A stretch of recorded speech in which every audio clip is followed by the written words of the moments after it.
Yes ma'am.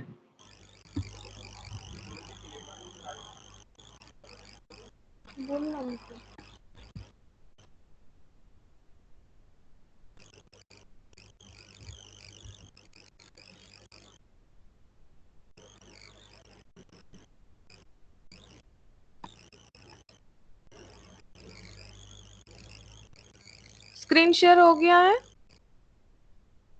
Yes ma'am. सबको screen दिख रहा है? हाँ मैम। ओके। अच्छा देखो, लास्ट क्लास में हम लोग डेप्रिसिएशन कर रहे थे, जो पूरा ही कंप्लीट है, ठीक है। सिर्फ एक प्रोविजन फॉर रिपेयर्स बाकी है, वो हम इस ये जो करवाएंगे इसके बाद लास्ट में बता देंगे, जो एक पॉइंट बाकी है, ठीक है। आज हम लोग जो नया चैप्टर स्टार्ट करेंगे दैट इज कंसाइनमेंट, ठीक है। कंसाइनमेंट स्टार्ट करेंगे आज हम लोग।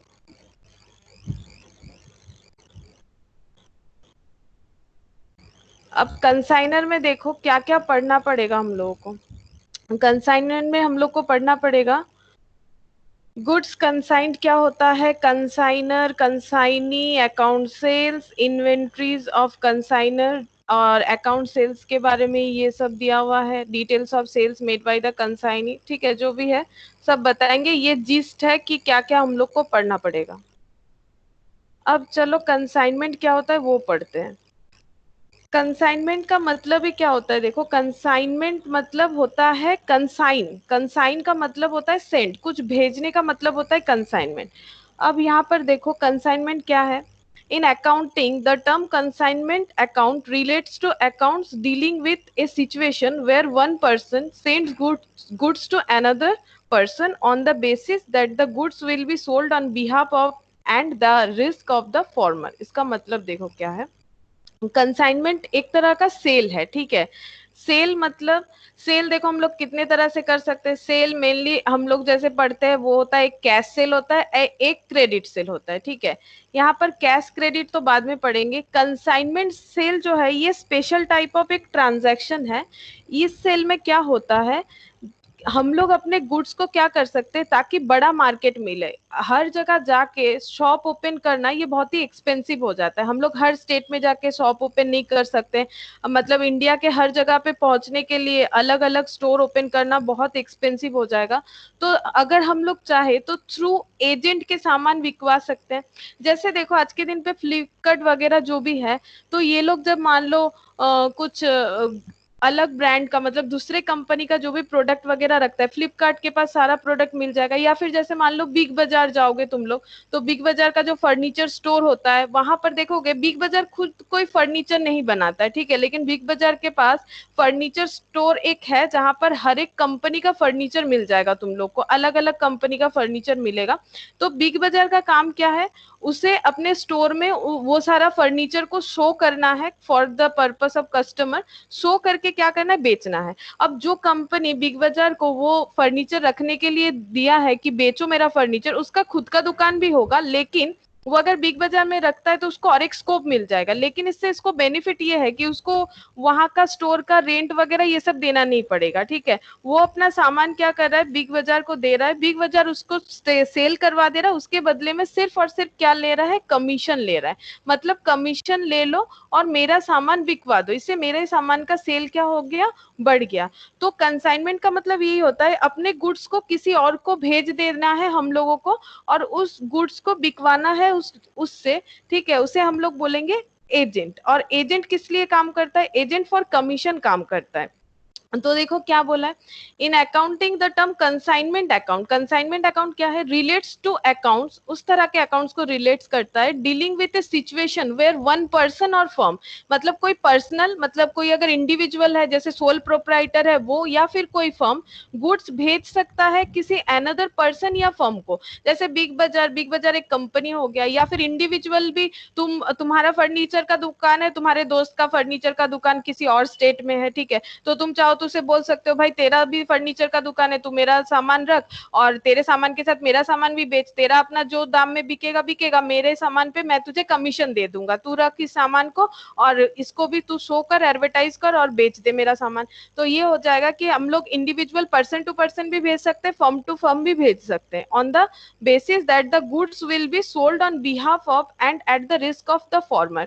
लेकिन रिस्क किसके पास रहेगा? देखो रिस्क उसका ही होगा ना। अब तुम अपने दोस्त को फर्नीचर भेज रहे हो कि भाई तू अपने दुकान पे मेरा फर्नीचर भी रख, लेकिन अगर on the time of transit या फिर उसके दुकान में पड़े पड़े बाई चांस किसी भी रीजन से वो डैमेज हो जाता है, तो उसका रिस्क तुम्हारा दोस्त नहीं लेगा, बिकॉज तुमने उसे रिक्वेस्ट किया है कि तुम रखो और उसने बोला है ठीक है हम बेच तो देंगे लेकिन मुझे इसके बदले कमीशन चाहिए, ठीक है। लेकिन अगर बाई चांस कोई भी डैमेज होता है तो जो डैमेज का जो क्लेम है वो तुम अपने दोस्त से नहीं कर सकते, वो तुम्हारा रिस्क है, ठीक है। इसीलिए देखो यहाँ पर ये पॉइंट मेंशन किया है, on the basis that goods will be sold on behalf of, तुम्हारे बिहाफ में तुम्हारा दोस्त बेच रहा है, या फिर तुम्हारे बिहाफ में बिग बाजार बेच रहा है, या फिर तुम्हारे बिहाफ में फ्लिपकार्ट बेच रहा है, अमेजन बेच रहा है, लेकिन रिस्क किसका है? रिस्क है फॉर्मर, मतलब इसके मतलब पहले जिसके बारे में बताया गया, यानी उसका रिस्क है जो ये सामान को भेज रहा है, ठीक है। जैसे तुम लोग अमेजन या फ्लिपकार्ट में कुछ खरीदोगे तो देखना लिखा हुआ रहता है कि सेलर, इतने सारे सेलर से ये चीज तुम्हें मिल सकता है, इतने सारे सेलर है, अलग अलग दुकानों का नाम रहता है। अगर तुम लोग डिटेल्स में देखोगे, सिर्फ ऑर्डर करके अगर परचेज नहीं करोगे, पूरा उसका डिटेल्स देखोगे तो वहां पर तुम लोग को दिखेगा कि इस तरह से लिखा हुआ रहता है कि ये अलग सेलर से मिल रहा है, ये अलग सेलर से मिल रहा है। तो अलग अलग सेलर अमेजन या फिर फ्लिपकार्ट को अप्रोच किए कि मेरा सामान रखो और रख के तुम सेल करो, उसके बदले तुम्हें कमीशन मिल जाएगा, ठीक है। तो the following should be noted carefully. तो क्या क्या है देखो, the party which send goods, तो यहाँ पर दो पार्टी इन्वॉल्व होता है, एक कंसाइनर है एक कंसाइनी। जो गुड्स को भेज रहा है, ठीक है, उसे हम लोग बोलते हैं कंसाइनर, और जो गुड्स रिसीव कर रहा है, ठीक है, to whom goods are send, मतलब जिसे सेंड किया जा रहा है या फिर जो रिसीव कर रहा है उसे हम लोग बोलते हैं कंसाइनी, यानी agent.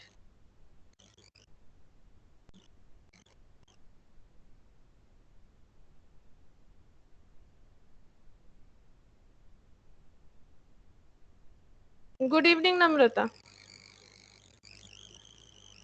Hello. Good evening ma'am. Consignment পড়ছি আমরা।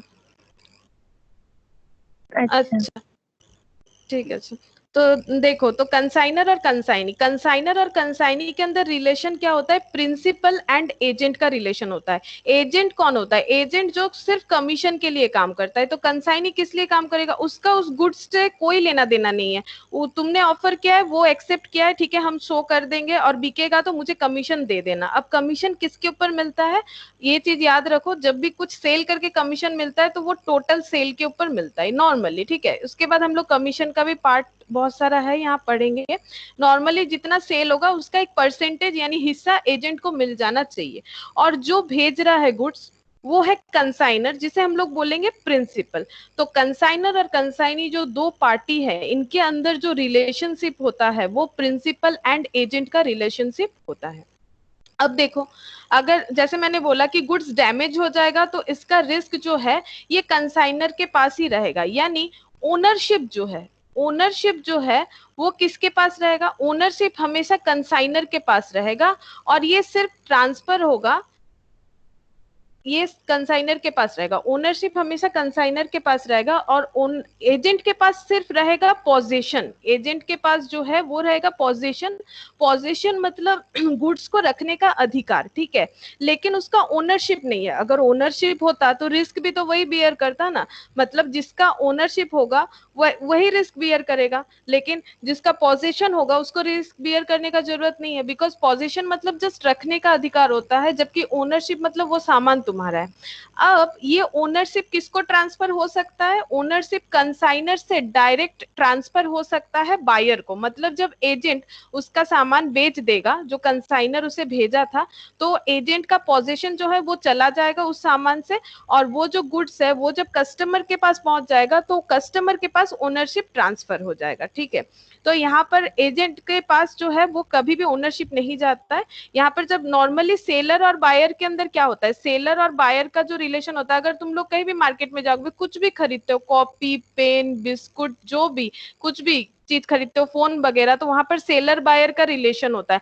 जो सेल करता है पहले गुड्स का ओनरशिप उसके पास रहता है, उसके बाद जो खरीदता है गुड्स का ओनरशिप उसके पास हो जाता है। जो सेलर है उसके पास गुड्स है, उसका ओनरशिप है, उसके दुकान पे गुड्स है। अब जब तुम खरीद रहे हो तो वो ओनरशिप तुम्हारे पास डायरेक्टली ट्रांसफर हो गया।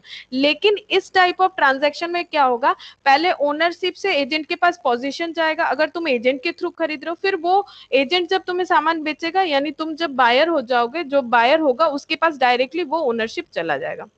तो देखो क्या बोला है, the ownership of the goods that is the property in the goods remain with the consignor और द प्रिंसिपल, बिकॉज जो कंसाइनर है वही क्या है, principal.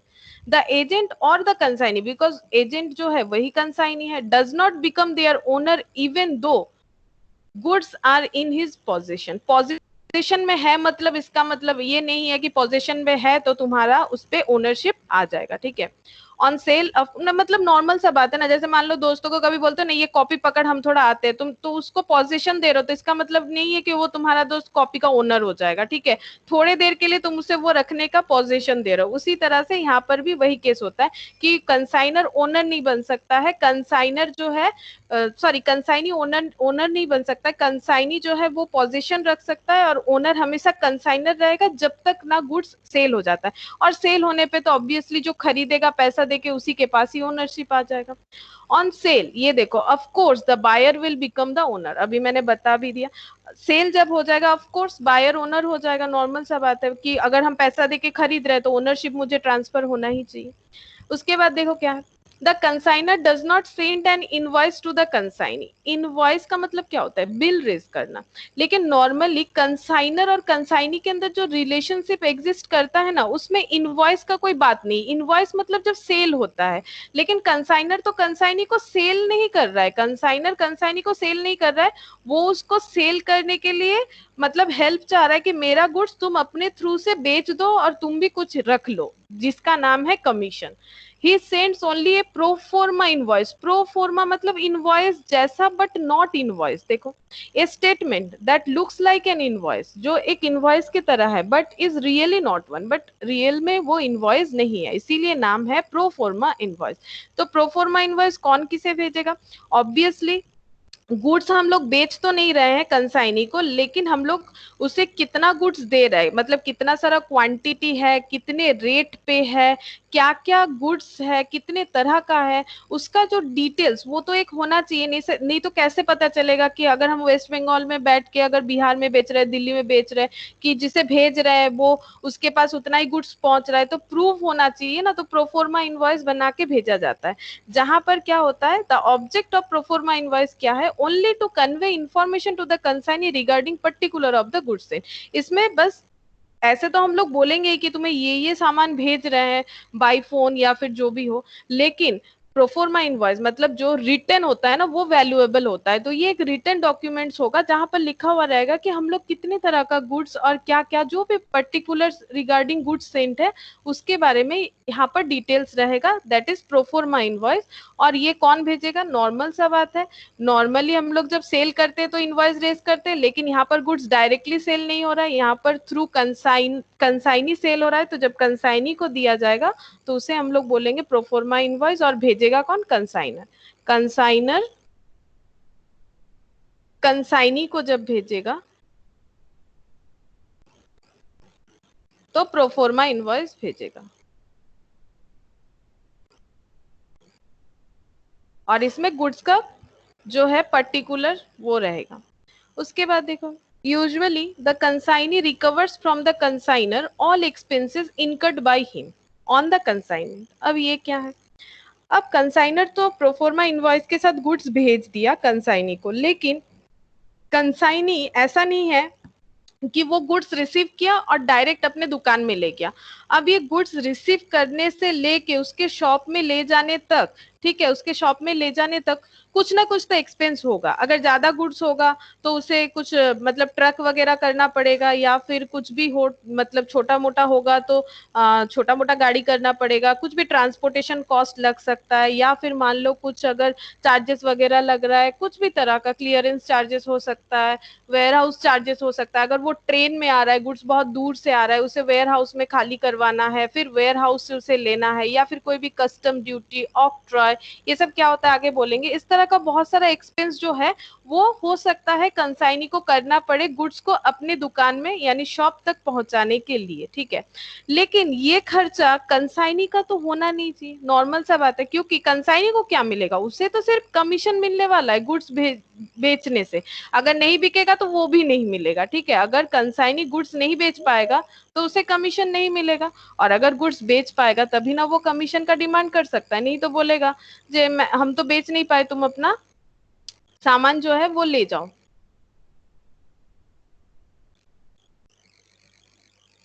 Good evening Kajal. Good evening ma'am. तो यहाँ पर देखो क्या बोला है कि usually the consignee recovers from the consignor all expenses. तो अब मान लो जहां से रिसीव किया सामान, चाहे वो स्टेशन से हो या फिर बस स्टॉप से हो, कहीं से भी हो, जहां से रिसीव किया और जहां शॉप है उसका वहां तक ले जाने के लिए जितना भी खर्चा हो रहा है वो कौन कर रहा है, कंसाइनी। बिकॉज अदर स्टेट में तो कंसाइनर जाके कर नहीं सकता, अगर इतना ही कर पाता तो थोड़ी एजेंट के थ्रू से बिकवाता, अपना ही शॉप खोल लेता वहां पर डायरेक्टली। तो अभी कंसाइनर उसे बोलेगा कि तुम्हारा जितना भी खर्चा होगा तुम करो मेरा गुड्स बिकवाने के लिए, हम तुम्हें कमीशन के साथ साथ तुम मेरे गुड्स को सेलेबल कंडीशन में लाने के लिए जितने सारे एक्सपेंस करोगे हम तुम्हें वो रिम्बर्स कर देंगे। ये देखो, usually the consignee recovers from the consignor all expenses. Consignee consignor से सारा एक्सपेंस जो है इनकर्ड बाय हिम, जो इसने किया है, कंसाइनी जो भी खर्चा किया है फॉर कंसाइनर वो रिकवर कर लेगा कंसाइनमेंट पर्पस पे। This however can be charged by agreement between the two parties.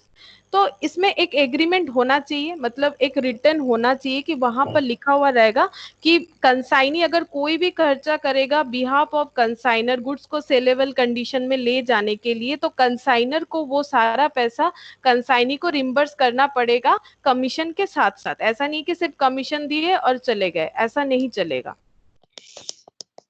Next देखो क्या है, it is usual for consignee to give an advance. देखो ये पॉइंट देखो, it is usual for consignee to give an advance to consignor. ये देखो point क्या बोला है, बोल रहा है कि कंसाइनी नॉर्मली कंसाइनर को कुछ एडवांस करता है। अब ये एडवांस कैसे कर सकता है, कैश पेमेंट करके कर सकता है, बैंक ओवरड्राफ्ट के थ्रू से कर सकता है, बिल्स रिसीवेबल के थ्रू से कर सकता है, बिल्स रिसीवेबल के थ्रू से कर सकता है। अब बताओ कंसाइनर को कंसाइनी क्यों पैसा देगा।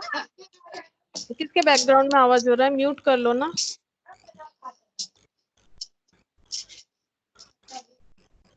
कंसाइनी जो है वो कंसाइनर को क्यों देगा पैसा, देखो इसीलिए क्योंकि कंसाइनर क्या कर रहा है, प्रोफोर्मा इनवॉइस के साथ उसे गुड्स भेज दे रहा है। सपोज कंसाइनर कंसाइनी को 50,000 का गुड्स भेज दिया कि भाई तुम मेरा ये 50,000 का गुड्स सेल कर दो, ठीक है।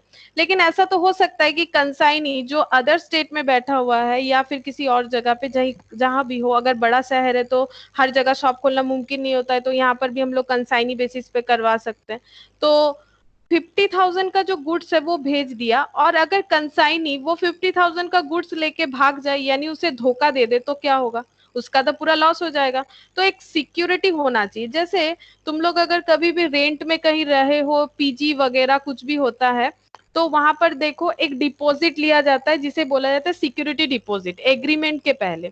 क्यों लिया जाता है, अगर तुम उस घर पे रह रहे हो, रेंट तो दे रहे हो वो तो ठीक है, लेकिन अगर तुम घर को तोड़ फोड़ देते हो, ज्यादा डैमेज करते हो, तो फिर जो मतलब तुम्हारा जो ओनर है उसका तो लॉस हो जाएगा। इसीलिए एक सिक्योरिटी डिपॉजिट रखा जाता है कि अगर तुम कुछ ज्यादा डैमेज करते हो तो उस डिपॉजिट से पैसा काट लिया जाएगा।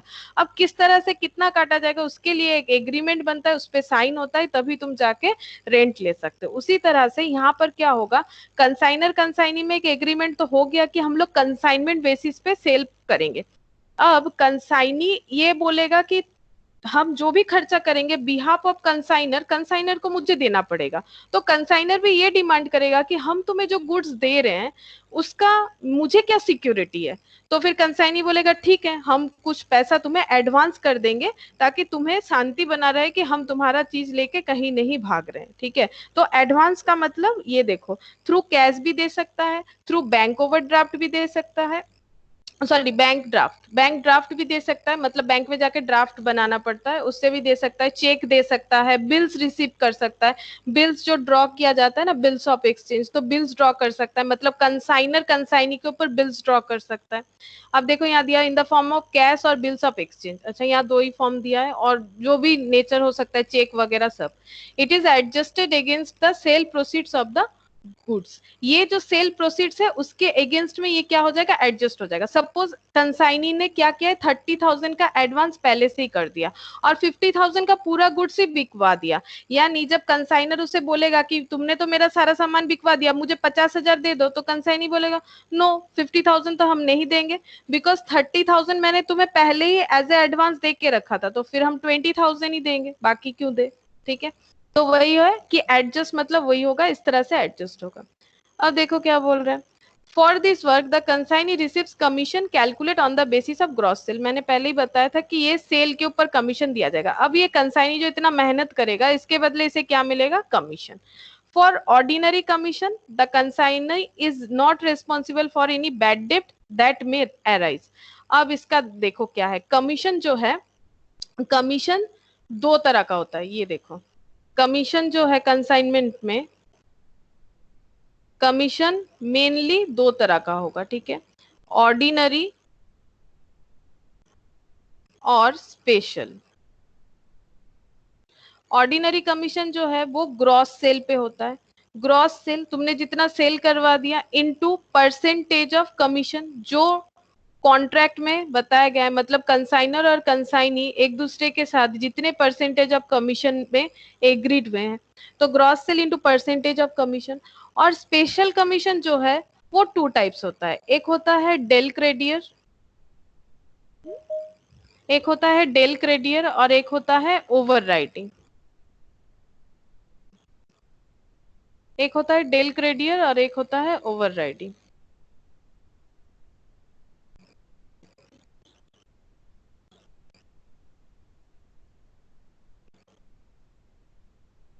Good evening Nivid. Good evening ma'am.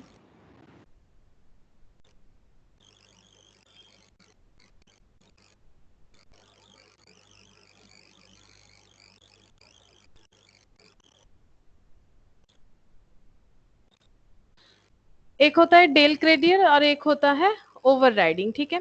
अब डेल क्रेडियर का मतलब देखो, क्रेडियर मतलब क्रेडिटर, ठीक है, डेल क्रेडियर कमीशन मतलब अब सेल हो रहा है, अब चाहे कंसाइनमेंट के थ्रू से हो चाहे नॉर्मल सेल हो, जो भी हो, तो बैड डेप्ट होना तो बहुत नॉर्मल सा बात है, बैड डेप्ट तो हो सकता है, ठीक है, अगर कोई भी कस्टमर जो क्रेडिट कस्टमर है वो पैसा ना देगा तो बैड डेप्ट तो हो ही जाएगा।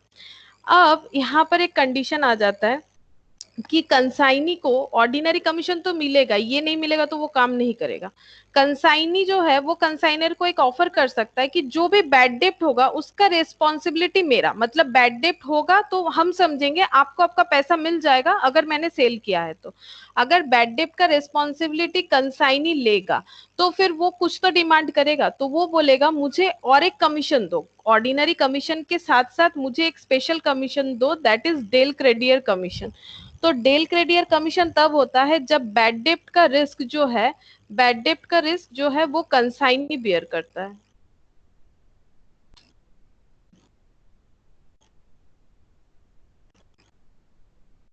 बैड डेप्ट का रिस्क जो है कंसाइनी अगर बियर करेगा तो डेल क्रेडियर कमीशन उसे देना पड़ेगा। लेकिन अगर कंसाइनी बोलेगा नहीं बाबा, बैड डेप्ट जो होगा वो तुम समझो, मुझे बेचने पे कमीशन दे दो और बैड डेप्ट से मेरा कोई लेना देना नहीं है, अगर ऐसा होगा तो फिर बैड डेप्ट का रिस्क उसी को लेना पड़ेगा जिसका प्रोडक्ट है, यानी जिसका गुड्स है, जिसका ओनरशिप है, यानी कंसाइनर को।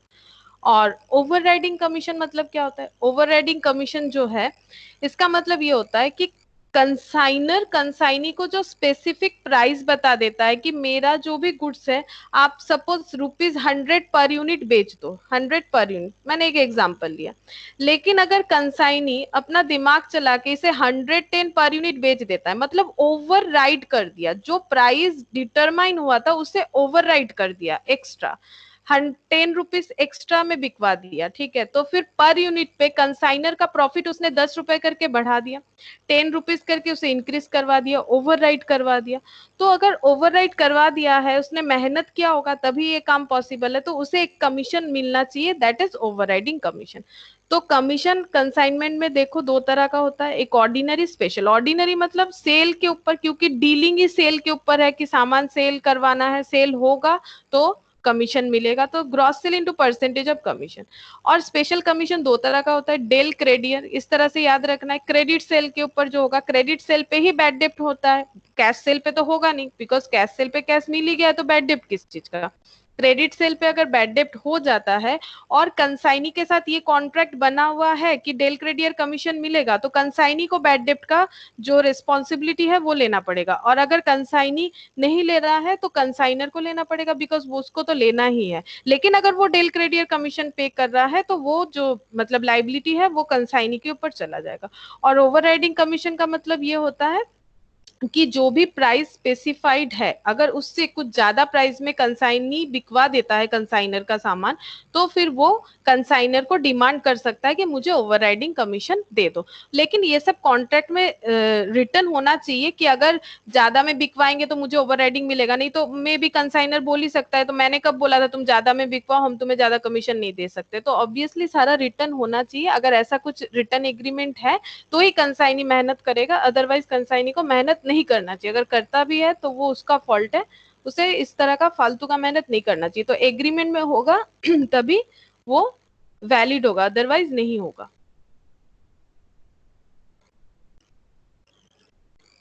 तो यहाँ पर देखो क्या है, इसीलिए यहाँ पर लिखा है for commission the consignee is not responsible for ordinary commission. अगर सिर्फ मिलेगा consignee is not responsible for any bad डेप्ट, सिर्फ ऑर्डिनरी कमीशन मिलेगा तो बैड डेप्ट के लिए रिस्पॉन्सिबल नहीं है। If the agent is to be made responsible for bad डेप्ट, अगर जो एजेंट यानी जो कंसाइनी है वो खुद को रेस्पॉन्सिबल बनाना चाहता है बैड डेप्ट के लिए, he is to be paid a commission called del credere commission, तो उसे डेल क्रेडियर कमीशन मिलना चाहिए। It is calculated on total sale, यहाँ बता दिया, ये भी टोटल सेल के ऊपर कैलकुलेट होगा, not merely on credit sales until and unless agreed. Normally total sale पे ही होगा, लेकिन it is calculated on total sales not merely on credit sales, सिर्फ क्रेडिट सेल के ऊपर नहीं होगा, बिकॉज यहाँ पर ये पॉइंट इसलिए बता रहा है क्योंकि बैड डेप्ट तो क्रेडिट सेल के लिए ही अराइज होता है इसीलिए। लेकिन यहाँ पर बोल रहा है कि नहीं, क्रेडिट सेल के लिए हो या जो भी हो, क्रेडिट सेल के ऊपर सिर्फ इसे डेल क्रेडियर कमीशन नहीं मिलेगा, ये भी टोटल सेल के ऊपर ही मिलेगा, लेकिन कुछ और तरह से भी मिल सकता है अगर वहां पर कुछ एग्रीमेंट हुआ हो, कुछ स्पेसिफिकली बताया गया हो तो, नहीं तो नॉर्मल सिचुएशन पे ये भी टोटल सेल के ऊपर ही पे किया जाएगा। नेक्स्ट देखो, periodically the consignee ends to the consignor a settlement called account sale. जैसे कंसाइनर जो है वो कंसाइनी को क्या सेंड करता था, गुड्स के साथ साथ प्रो फॉर्मा इनवॉइस, एक ऐसा इनवॉइस जो इनवॉइस नहीं है, प्रो फॉर्मा मतलब फॉर्मेट इनवॉइस जैसा है बट नॉट लाइक इनवॉइस, ठीक है। और कंसाइनी को क्या करना पड़ेगा, कंसाइनी को पीरियोडिकली, मतलब वो लोग डिसाइड कर लेंगे मंथली, वीकली, ठीक है, या फिर 2 मंथ्स छोड़ के, जो भी हो, पीरियोडिकली कंसाइनी क्या करेगा, पीरियोडिकली कंसाइनी हमेशा जितना भी सेल्स डिटेल्स हो रहा है या फिर उसने क्या क्या खर्चा किया जब गुड्स उसके पास आया, और उसने क्या क्या कितने क्वांटिटी का गुड्स सेल कर दिया, ज्यादा में किया, कम में किया, क्या बैड डेप्ट हुआ, उसका कमीशन कितना बन रहा है, सारा चीज कैलकुलेट करके, यानी सेल्स का पूरा डिटेल्स को जहां लिख के सेंड करेगा, उस स्टेटमेंट को बोला जाता है अकाउंट सेल्स। यानी ये कंसाइनी कंसाइनर को क्या भेजेगा, अकाउंट सेल्स, और कंसाइनर कंसाइनी को क्या भेजेगा, प्रोफॉर्मा इनवॉइस। नॉर्मल सा बात है, ये बेचने के लिए दे रहा है तो ये इनवॉइस रेज करेगा, और ये सेल कर रहा है तो फिर ये सेल्स का डिटेल्स देगा, तो इसका नाम हो जाएगा accounts sales. It sets out the sales made by the consignee, the expenses, ये देखो इसमें क्या क्या रहता है, sales made by the consignee, the expenses incurred on behalf of the consignor, जो भी खर्चा किया है उसने कंसाइनर के बिहाफ में, द कमीशन, कितना कमीशन उसे अब तक मिलने वाला है, earned by the consignee, and the balance due to the consignor, ये सब पैसा माइनस कर लेगा कंसाइनी, उसके बाद क्या करेगा, कंसाइनर को उसका पैसा सेंड कर देगा। जैसे मैंने अभी बताया था 50,000 का गुड सेल करने के लिए बोला है, पहले से अगर 30,000 का एडवांस है तो कंसाइनी उसे कितना सेंड करेगा, 20,000, और इससे क्या क्या माइनस कर देगा, उसने अगर सपोज 2,000 का एक्सपेंस किया था गुड्स को सेलेबल कंडीशन में लाने के लिए, उसका कमीशन मान लो हो रहा है 5,000, ये माइनस कर लेगा, तो 7,000 माइनस कर दो तो यहाँ से कितना आ जाएगा, 13,000, तो ये नेट जो है, नेट जो ड्यू होगा उतना अमाउंट ही वो कंसाइनर को सेंड करेगा। मतलब ऐसा नहीं है कि मुझे 2,000 दे दो, 5,000 दे दो और तुम 20,000 ले लो, ऐसा नहीं है, हमेशा वो नेट करके ही भेजेगा कि तुम्हें इतना अमाउंट मिलेगा, और इसका डिटेल्स कंसाइनर को कहाँ मिल जाएगा, अकाउंट सेल्स के थ्रू से मिल जाएगा पीरियोडिकली। उसके बाद देखो, firms usually like to ascertain the profit or loss on each consignment or consignments to each consignee। तो मान लो जो फर्म है वो मान लो कंसाइनमेंट के थ्रू से बहुत सारा सेल करता है, तो एक कंसाइनर नहीं है उसका, एक कंसाइनी नहीं है, बहुत सारे कंसाइनी के थ्रू से, यानी बहुत सारे एजेंट के थ्रू से वो ऐसा काम कर रहा है, तो उसे her at the end of the year में उसे प्रॉफिट या लॉस पता होना चाहिए। जैसे तुम लोग ट्रेडिंग में क्या करते हो, ट्रेडिंग पीएल में हर ईयर में उस फर्म या ऑर्गेनाइजेशन का प्रॉफिट या लॉस कैलकुलेट करते हो, इवन एनपीओ जो होता है उसमें भी कैलकुलेट करते हो, बट उसे प्रॉफिट नहीं बोल सकते, उसे हम लोग सरप्लस या फिर डेफिशिएंसी बोलते हैं। तो इसी तरह से ये जो स्पेशल ट्रांजैक्शन है बेचने का, स्पेशल ट्रांजैक्शन सेल जो है, यहाँ पर भी हम लोग को ये पता करना जरूरी होगा कंसाइनर को, स्पेशली कंसाइनी को तो इससे कोई लेना देना है नहीं, कंसाइनी को प्रॉफिट लॉस से लेना देना नहीं है, बिकॉज ये उसका बिजनेस ही नहीं है, वो सिर्फ ये देखेगा कि मुझे कितना कमीशन मिल रहा है, और जो प्रॉफिट या लॉस है उसके लिए जो कंसर्न है वो तो कंसाइनर होगा, बिकॉज उसका बिजनेस है, तो प्रॉफिट हो रहा है या लॉस हो रहा है, उसे कंसाइनमेंट के थ्रू काम करना चाहिए या नहीं करना चाहिए, तो फिर प्रॉफिट या लॉस उसे at the end of the year calculate करना पड़ेगा for each consignee. Consignment accounts relate to accounts dealing with such business where one person send goods to another. अब इतने सब के बाद यहाँ पर इन लोगों ने बताया कि consignment accounts relate to accounts dealing with such business where one person send goods to another person on the basis that such goods will be sold on behalf of and at the risk of the former। जिस यही है कि consignment account इस तरह का cell है जहां पर एक पर्सन दूसरे पर्सन को गुड्स भेज रहा है सेल करने के लिए, लेकिन रिस्क जो है वो फॉर्मर मतलब पहला यानी कंसाइनर के पास ही रह जाएगा, रिस्क कभी भी कंसाइनी बेयर नहीं करेगा, बिकॉज उसे पोजीशन मिलता है गुड्स का, ओनरशिप नहीं मिलता है। अब डिफरेंस देखो, कंसाइनमेंट और सेल के अंदर डिफरेंस क्या है, जिसमें एक डिफरेंस तो मैंने पहले ही बताया कि कंसाइनमेंट और सेल के अंदर डिफरेंस ये है कि गुड्स जो है कंसाइनमेंट में क्या होता है, कंसाइनी को जब गुड्स भेजा जाता है तो उसे सिर्फ पोजीशन दिया जाता है बट ओनरशिप ट्रांसफर नहीं किया जाता है, जबकि सेल में सेलर और बायर ये दो पार्टी इन्वॉल्व होते हैं, और सेलर और पहले तो ओनरशिप सेलर के पास रहता है और जैसे ही बायर पैसा पे कर देता है, सामान खरीद लेता है, वैसे ही ओनरशिप ट्रांसफर हो जाता है बायर के पास। और एक नॉर्मल सा है, यहाँ पर सेल में क्या होता है, रिलेशनशिप सेलर बायर का होता है, कंसाइनमेंट में relationship consignor consignee, that is the relationship like principal and agent. अब देखो यहाँ क्या है, ownership of the goods rest with consignor till the time they are sold. जब तक नहीं बिक रहा है ओनरशिप किसका रहेगा, कंसाइनर का, और बेचने कौन वाला है, कंसाइनी बेचने वाला है। जब तक कंसाइनी के थ्रू से सामान बिक नहीं जाता तो ओनर कंसाइनर ही रहेगा, no matter the goods are transfer to the consignee. इससे कोई फर्क नहीं पड़ता है कि तुम्हारा सामान तुम्हारे पास नहीं है, तुम्हारे कंसाइनी के पास है, लेकिन तुम ही ओनर हो। उसके बाद यहाँ सेल में देखो, the ownership of the goods transfer with the transfer of goods from the seller to the buyer. जैसे ही सेल हो जाता है सेलर से बायर में ट्रांसफर हो जाएगा इसका जो ओनरशिप है। Consignee can return the unsold goods to the consignor. हाँ, अगर नहीं बिकवा पाया, भाई तुम अपना सामान ले जाओ, हमसे नहीं हुआ, हम नहीं बिकवा पाए। सेल में क्या होगा, एक बार तुम बेच दिए तो तुम मान लो एक नॉर्मल सा मान लो तुम एक कॉपी खरीद के लाए हो, अगर तुम दुकान में जाके बोलोगे कि नहीं मुझे ये वाला नहीं चाहिए नोटबुक, आप वापस ले लीजिए, तो वो बोलेगा, अगर जान पहचान का दुकान होगा तो बोलेगा ठीक है वापस तो कर देंगे लेकिन पैसा हम नहीं दे सकते, तुम इसके बदले कुछ अभी खरीद लो, बाद में खरीद लो, जब खरीदना है खरीद लो, ठीक है। और अनजान दुकान होगा तो वो तो बोलेगा मुझे वापस लेना ही नहीं है। तो वो देखो, goods sold are the property of the buyer and can be return only if the seller agrees. ये देखो, goods sold are the property of the buyer, जब भी बिक गया तो सारा गुड्स का प्रॉपर्टी जो है वो बायर पे ही ट्रांसफर हो जाता है। और कैन बी रिटर्न कर सकते हो अगर सेलर एग्री है। अब अगर सेलर एग्री है तो रिटर्न कर सकते हो, जैसे फ्लिपकार्ट वगैरह आजकल ये फैसिलिटीज देता है कि 15 दिन के अंदर रिटर्न कर दोगे तो हम पैसा रिफंड कर देंगे। तो ये एक नया रूल्स आया, नॉर्मली ऐसा नहीं होता था, लेकिन ऑनलाइन कंपनी जो है ये फैसिलिटीज दे रही है। तो इस केस में हो सकता है अगर सेलर एग्री है तो, लेकिन ऐसा भी कुछ गुड्स होता है जहां लिखा हुआ रहता है कैन नॉट बी रिटर्न, तो फिर वो सब गुड्स में तुम लोग रिटर्न चाहो तो रिटर्न नहीं मांग सकते हो।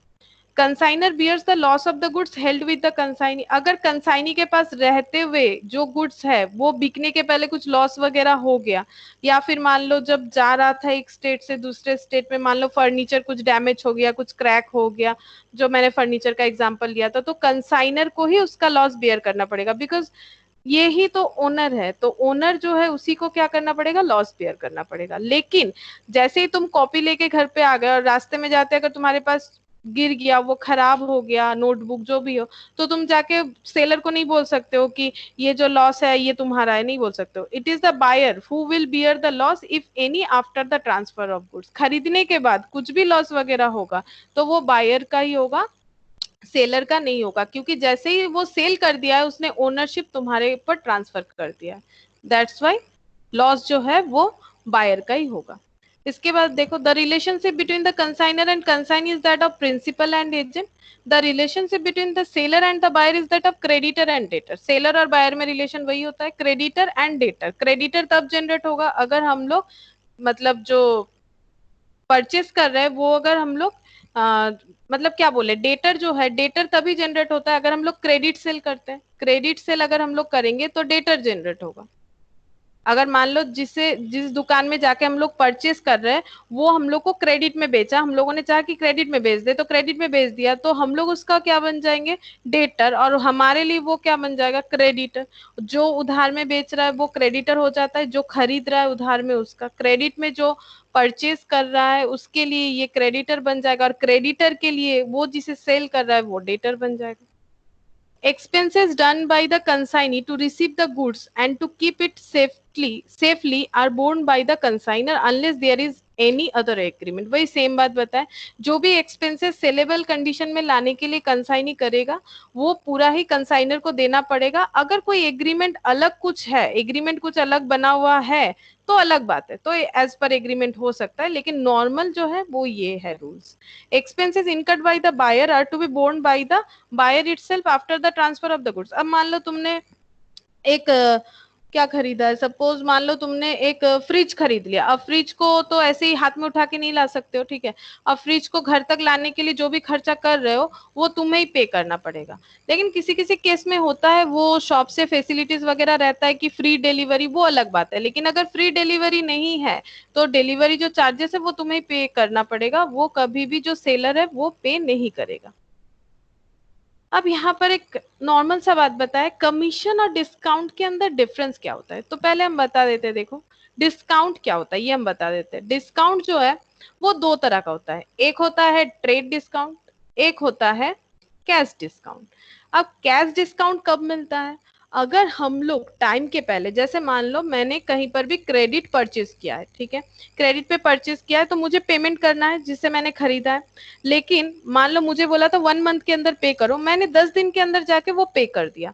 तो जैसे ही मैंने टाइम से पहले पे किया तो हम एक रिक्वेस्ट कर सकते हैं कि देखिए आपने जो टाइम बताया था मैंने उसके पहले पे किया है तो मुझे कुछ कैश डिस्काउंट दे दीजिए। एक्चुअली मुझे बोलने का जरूरत ही नहीं है, अगर हम टाइम के पहले देंगे तो हम गुड डेटर बनते हैं। अगर हम गुड डेटर बनते हैं तो मुझे फैसिलिटीज दिया जाएगा, तो मुझे कैश डिस्काउंट दिया जाता है। तो ये देखो, the term discount refers to any reduction or rebate allowed and is used to express one of the following situation। जो ये रिबेट है, रिबेट दिया जाता है या फिर रिडक्शन जो होता है टोटल अमाउंट से। कब दिया जाता है? An allowance given for the settlement of a डेप्ट before it is due, that is cash discount. Time से पहले जब हम अपना डेप्ट जो है वो सेटल कर ले रहे हैं, मतलब मुझे जो पेमेंट करना है वो सेटल कर रहे हैं, तो उसे मुझे क्या मिलेगा? Cash discount.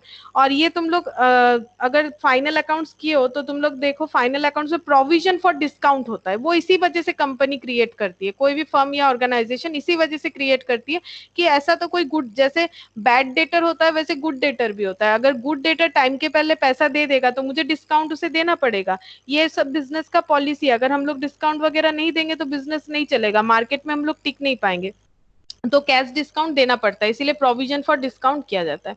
N allowance given to the wholesaler और bulk buyers on the list price और रिटेल प्राइस। और एक क्या होता है, होलसेलर जो है वो क्या करते हैं, होलसेलर को दिया जाता है, जो मैन्युफैक्चरर होता है वो होलसेलर को देते हैं, या फिर कोई मतलब कोई भी शॉप वगैरह अगर ज्यादा क्वांटिटी में सामान खरीद रही है, ठीक है, तो उन लोगों को दिया जाता है डिस्काउंट, तो उसे बोलते हैं ट्रेड डिस्काउंट। ट्रेड डिस्काउंट जो ट्रेडर है उन लोग को दिया जाता है through wholesaler. An allowance given to the wholesaler और bulk buyers on the list price और रिटेल प्राइस, और ये लीस्ट प्राइस या रिटेल प्राइस पे दिया जाता है, इसे ट्रेड डिस्काउंट बोलते हैं।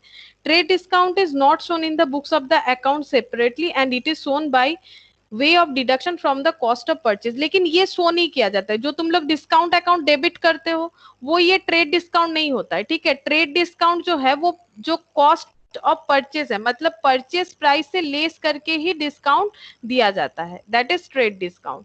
ये नॉर्मली होलसेलर लोगों को दिया जाता है, जब ये लोग मैन्युफैक्चरर से खरीदते हैं ज्यादा अमाउंट में सामान तो होलसेलर को कम प्राइस में दिया जाता है। बोलता है ना हम लोग तो होलसेलर नहीं है ना, ज्यादा ज्यादा जो लोग लॉट में सामान लेता है उन लोग को बहुत डिस्काउंट मिलता है, दैट इज ट्रेड डिस्काउंट। लेकिन कैश डिस्काउंट इंस्टेंट मिलता है, ठीक है, इंस्टेंट, मतलब वो डिपेंड करेगा तुम कितने दिन पहले जाके पे करो उस हिसाब से तुम्हें कैश डिस्काउंट मिलेगा। लेकिन ट्रेड डिस्काउंट ये पहले से पे स्पेसिफाइड होता है कि अगर आप इतने लॉट पे माल खरीद पाओगे तो आपको इतने रेट पे डिस्काउंट मिलेगा। अब कमीशन क्या होता है? कमीशन एक रेम्यूनरेशन होता है of an employee or agent relating to services performed in connection with sales, purchase, collection or other types of business transaction। कोई भी बिजनेस ट्रांजैक्शन जैसे सेल वगैरह, परचेज वगैरह, कलेक्शन करवाना, ये सब के लिए जब इम्प्लॉय को या एजेंट को कुछ रेम्यूनरेशन दिया जाता है तो उसे हम लोग कमीशन बोलते हैं। And is usually based on a percentage of amounts involve, और ये एक परसेंटेज पे ही होता है, कितना परसेंट मिलेगा वो पहले से ही बताया जाता है। जैसे घर पे देखो कभी कभी सेल्समैन आ जाते हैं एक्वागार्ड बेचने के लिए, तो ये क्यों बेच रहा है? क्योंकि एक्वागार्ड बेच के पूरा पैसा उसे नहीं मिलने वाला है, उस पे एक कमीशन जो है कंपनी ने जो स्पेसिफाई किया है वो मिलेगा।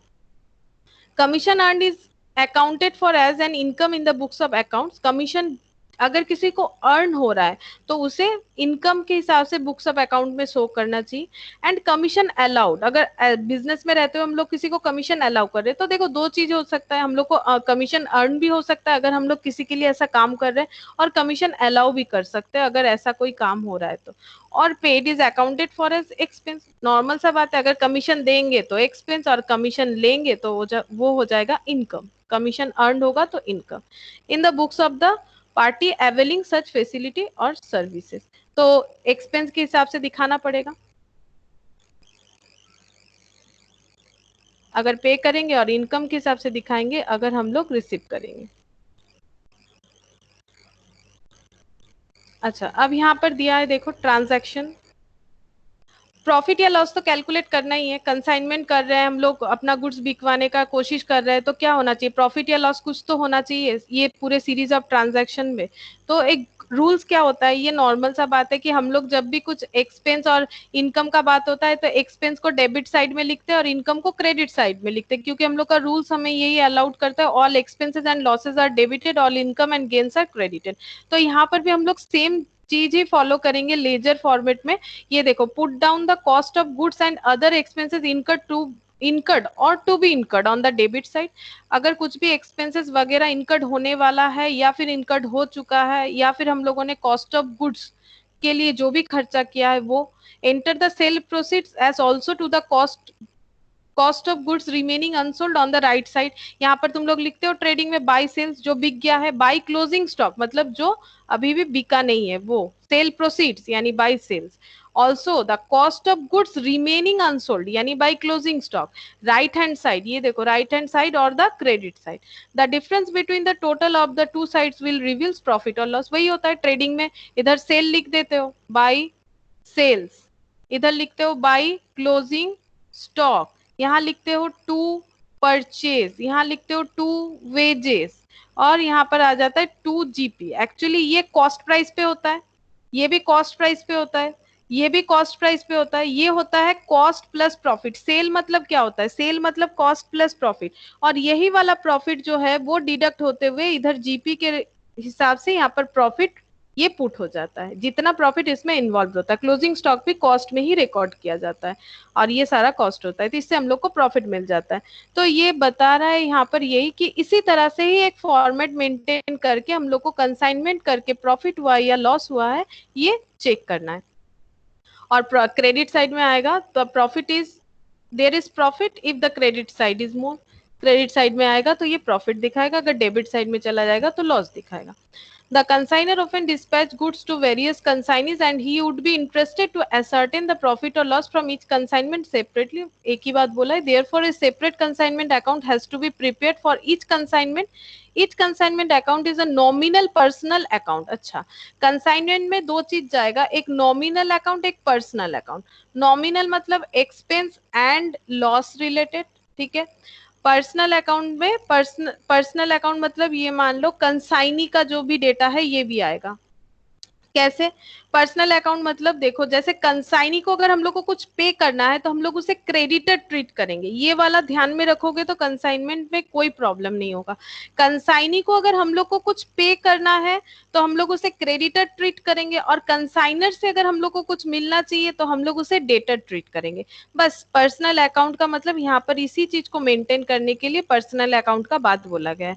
तो कंसाइनमेंट अकाउंट जो हम लोग प्रिपेयर करेंगे वो नॉमिनल एंड पर्सनल का मिक्स्ड अप होगा।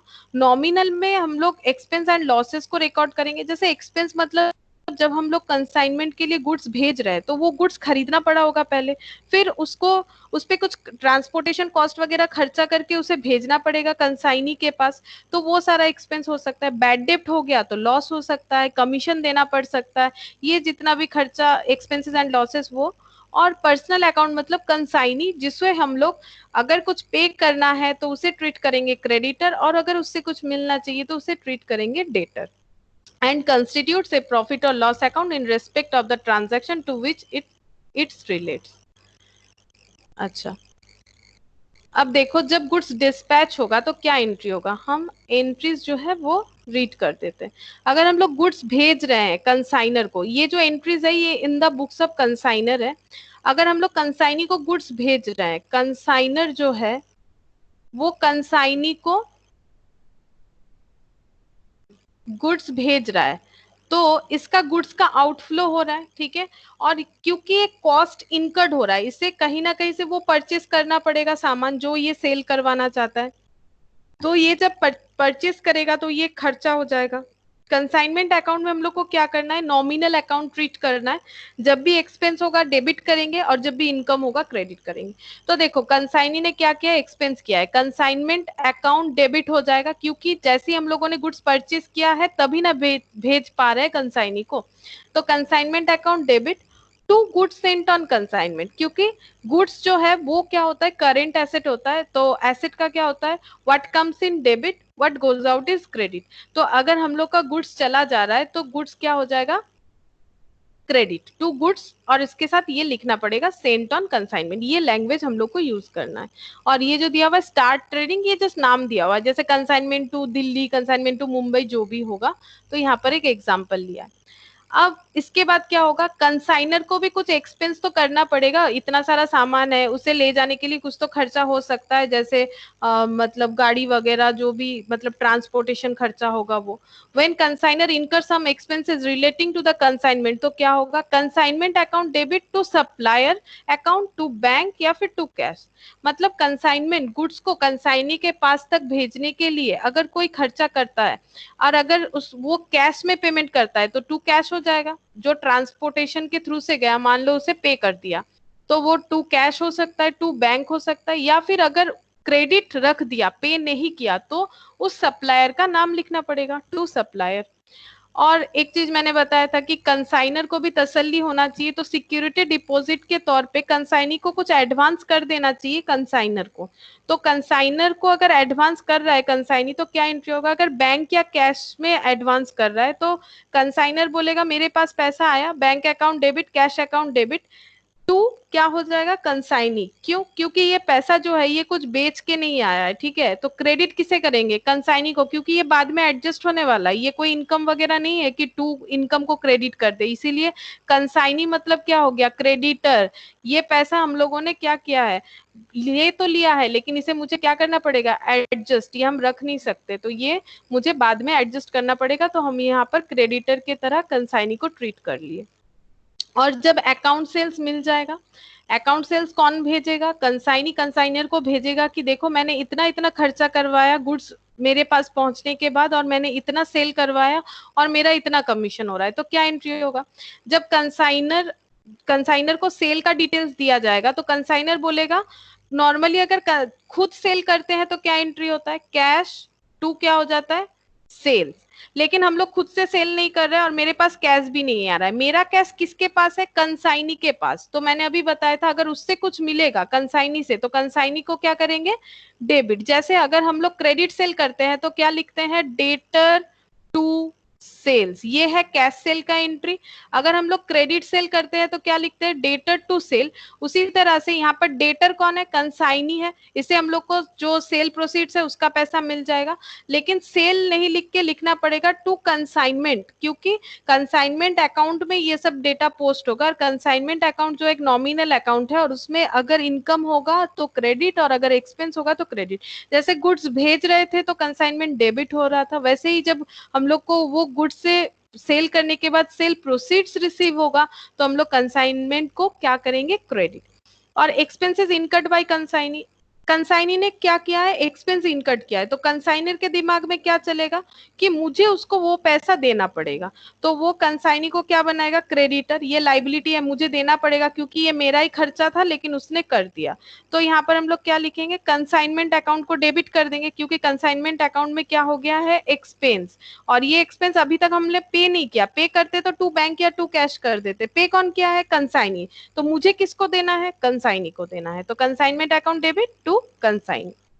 उसके बाद ये कैश या फिर चेक, ये देखो यहाँ पर चेक बताया, फिर कैश चेक या फिर बैंक ओवरड्राफ्ट या फिर बिल्स ऑफ एक्सचेंज या फिर प्रॉमिसरी नोट, जो भी as a security deposit consignee से मिला था उसके लिए एंट्री क्या होना चाहिए? अगर कुछ मिला है तो उसके लिए एंट्री पास करवाने से एंट्री होगा कैश और बैंक और bills receivable account debit to consignee. Cash और बैंक और bills receivable account debit to consignee, यहाँ पर फिर से वो एंट्री बताया। और बैड डेब्ट, देखो बैड डेब्ट का दो कंडीशन हो सकता है, एक तो बैड डेब्ट जो है उसका रिस्पॉन्सिबिलिटी कंसाइनर के पास है या फिर कंसाइनी के पास है।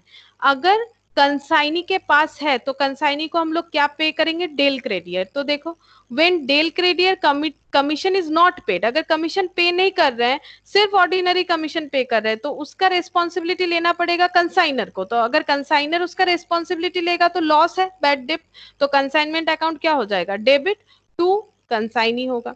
और अगर डेल क्रेडियर कमीशन हम लोग पे कर रहे हैं तो कंसाइनर का कोई भी लॉस नहीं है, तो ये एंट्री कंसाइनी अपने बुक्स में पास करवाएगा, तो कंसाइनर को इसका कोई भी एंट्री पास करवाने का कोई जरूरत नहीं है, इसलिए no entry is recorded as bad डेब्ट to be borne by the consignee.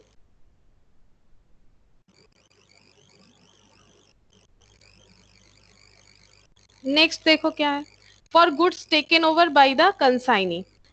तो कंसाइनी अगर गुड्स टेक ओवर कर रहा है तो consignee personal account debit to consignment, मतलब अगर जो गुड्स कंसाइनी बेच नहीं पाया वो कंसाइनर को वापस कर सकता है कि हम बेच नहीं पाए, लेकिन अगर उसे जरूरत है तो वो कंसाइनर से ले सकता है। तो अगर वो कंसाइनर से खरीद लेता है, जैसे पार्टनरशिप में होता है, कभी कभी पार्टनर लोग खुद से जो मतलब फर्म का सामान है वो खरीद सकते हैं, मतलब जब वाइंडिंग अप होता है ले लेते हैं, या फिर रिटायरमेंट के टाइम पे कभी कभी होता है ऐसा। तो for the goods taken over by the consignee, अगर कंसाइनी गुड्स टेक ओवर कर रहा है तो कंसाइनी को डेटर बनाएंगे, क्योंकि वो गुड्स अगर वो मुझे दे देता अब मेरे पास आ जाता, नहीं आ रहा है तो फिर ये पैसा हम किससे रिकवर करेंगे? कंसाइनी से टू कंसाइनमेंट, क्योंकि यहाँ पर क्या हो जाएगा? क्रेडिट होगा ये वाला, कंसाइनमेंट अकाउंट, बिकॉज यहाँ पर क्या हो रहा है, हम लोग गुड्स बेच नहीं रहे हैं, मतलब कस्टमर को ना बेच के कंसाइनी को बेच रहे हैं। फॉर अनसोल्ड कंसाइनमेंट स्टॉक, लेकिन जो नहीं बिका, in case of some of the goods sent on consignment are still unsold at the time of preparing final accounts, जब कंसाइनमेंट में काम हो रहा है, तो देखो कंसाइनमेंट में तुम सेल कर रहे हो, नॉर्मल सेल भी कर रहे हो, तो तुम फाइनल अकाउंट तो बनाओगे, तो फाइनल अकाउंट जब बनता है तो क्लोजिंग स्टॉक लिखना जरूरी है।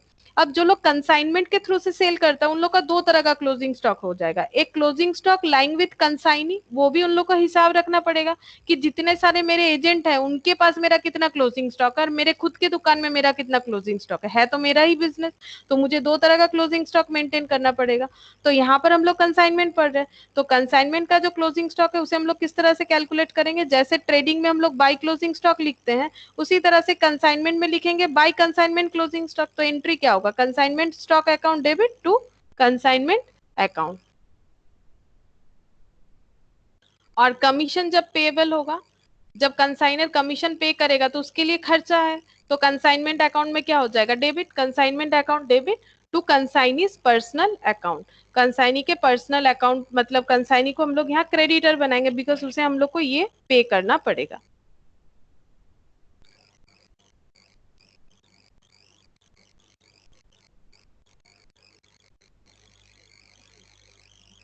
तो यहाँ तक जो था ये सब हम लोग को मैटर समझना है, तभी हम लोग कंसाइनमेंट अकाउंट कर पाएंगे कि कंसाइनर कंसाइनी का रिलेशन क्या है।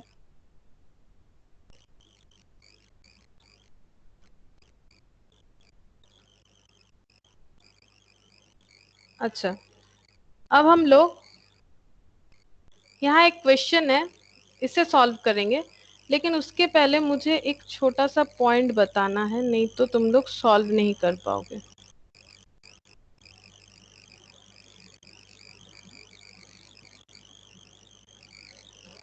अच्छा, ये देखो valuation of closing stock. Valuation of closing stock का मतलब देखो, जैसे ही मैंने बताया कि कंसाइनर का सारा सामान कंसाइनी नहीं भी बेच सकता है, मतलब जब ईयर एंडिंग होगा हो सकता है कंसाइनी के पास कुछ स्टॉक जो है वो रह जाए, तो इसका वैल्यूएशन किस तरह से करना चाहिए यहाँ पर हम समझाते हैं, फिर इसके ऊपर हम लोग दो छोटा छोटा सम्स भी करेंगे। देखो क्या है, compute the cost of unsold stock as under. Unsold stock या फिर क्लोजिंग स्टॉक एक ही बात है, अनसोल्ड स्टॉक या फिर क्लोजिंग स्टॉक, उसका कैलकुलेशन कैसे करना चाहिए। तो देखो पॉइंट क्या है, cost of goods send by consignor, मतलब कंसाइनर जितना गुड्स भेज रहा है। फॉर एग्जांपल यहाँ पर 10 यूनिट्स गुड्स भेज रहा है और एक एक यूनिट्स का वैल्यू अगर 100 करके है, तो मुझे बताओ कितना वैल्यू का गुड्स भेज रहा है। हेलो, 1000। और कंसाइनर अगर कुछ खर्चा कर रहा है तो वो गुड्स के दाम के साथ ऐड हो जाएगा। तो सपोज यहाँ पर कंसाइनर खर्चा किया है 200, ठीक है, तो 200, तो बताओ अब कंसाइनर का खर्चा मतलब मान लो वही ट्रांसपोर्टेशन खर्चा वगैरह जो भी है, तो अगर ट्रांसपोर्टेशन खर्चा किया है 200, तो अभी 10 यूनिट्स गुड्स का दाम कितना हो जाएगा 1200, क्योंकि जैसे ही तुम लोग कुछ घर पे सामान लाते हो, जैसे मैंने फ्रिज का एग्जांपल लिया था, सपोज एक 10,000 का फ्रिज लाए हो लेकिन उसे कैरी करके घर पे लाने का खर्चा आ गया है सपोज 500, तो 10,500 ऊपर से इंस्टॉलेशन ये सब मिला के सपोज 1000, तो 10,000 का फ्रिज का कॉस्ट हो जाएगा 11,000, लेकिन उससे यूनिट तो चेंज नहीं होने वाला, एक फ्रिज एक ही रहेगा, लेकिन उसका जो वैल्यू है वो बढ़ जाएगा। बिकॉज डेप्रिसिएशन में भी तुम लोग पढ़े हो कि कोई भी एसेट को पुट टू यूज के पहले जितना भी खर्चा किया जाता है वो उसके कॉस्ट मतलब दाम के साथ ऐड किया जाता है, ताकि वो हम लोग सही जो उसका कॉस्टिंग है कर पाए। तो टोटल 10 यूनिट्स गुड्स हम लोगों ने भेजा है और जिसका वैल्यू हो चुका है 1200। अब यहाँ पर देखो क्या क्या केस हो सकता है। एक जगह से नॉर्मली एक स्टेट से दूसरे स्टेट के लिए ही कंसाइनमेंट हम लोग ज्यादा फॉलो करते हैं, तो ऐसा हो सकता है कि cost of goods are not reach the city of consignee, consignee के पास गुड्स नहीं पहुंचा। किन दो केस में नहीं पहुंच सकता है, या तो गुड्स लॉस्ट इन ट्रांजिट है या तो गुड्स स्टिल इन ट्रांजिट है, मतलब थोड़ा बहुत पहुंच गया थोड़ा नहीं पहुंचा, या फिर कुछ लॉस इन ट्रांजिट है, मतलब मान लो एक्सीडेंट हो गया, कुछ भी गाड़ी का एक्सीडेंट हो गया तो गुड्स खराब हो गया, या फिर पूरा इतना ही डैमेज हो गया कि वो नहीं पहुंच पाया, लॉस्ट इन ट्रांजिट है। तो suppose 2 units lost in transit हो गया है, तो उस 2 यूनिट्स का वैल्यू कितना होगा बताओ। अभी तो गुड्स का वैल्यू क्या चल रहा है, 10 यूनिट्स का वैल्यू 1200 चल रहा है, तो पर यूनिट का वैल्यू कितना होगा, कोशिश करो। 10 यूनिट्स का वैल्यू 1200, हम तो, हेलो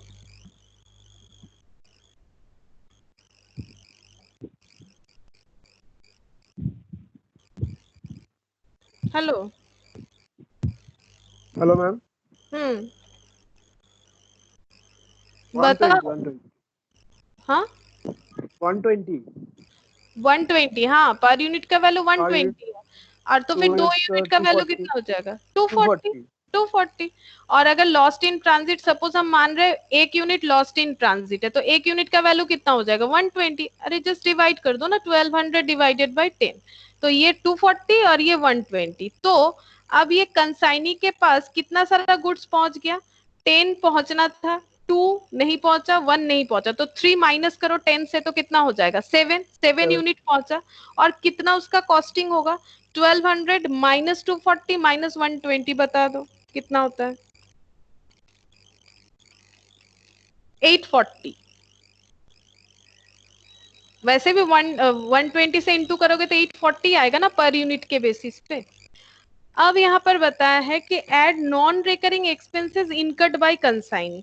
अब यहाँ पर हम लोग को ऐड करना है कंसाइनी का एक्सपेंस, ठीक है, लेकिन कौन सा, ये देखो ये पॉइंट मेन है, नॉन रिकरिंग एक्सपेंस, लेकिन यहाँ क्या लिखा हुआ है, ऑल एक्सपेंस, यहाँ लिखा हुआ है नॉन रिकरिंग एक्सपेंस। तो कंसाइनी सिर्फ नॉन रिकरिंग एक्सपेंस ही ऐड कर पाएगा। अब नॉन रिकरिंग एक्सपेंस क्या है ये हम बता रहे हैं, उसके पहले ये नॉन रिकरिंग अगर एक बार छोड़ दो, तो कंसाइनी मान लो एक्सपेंस क्या है, 60 रुपीज सपोज, तो 7 यूनिट्स का वैल्यू कितना हो जाएगा, 840 प्लस 60 कर दो, 900। और अगर कुछ नॉर्मल लॉस है, अब नॉर्मल लॉस क्या होता है,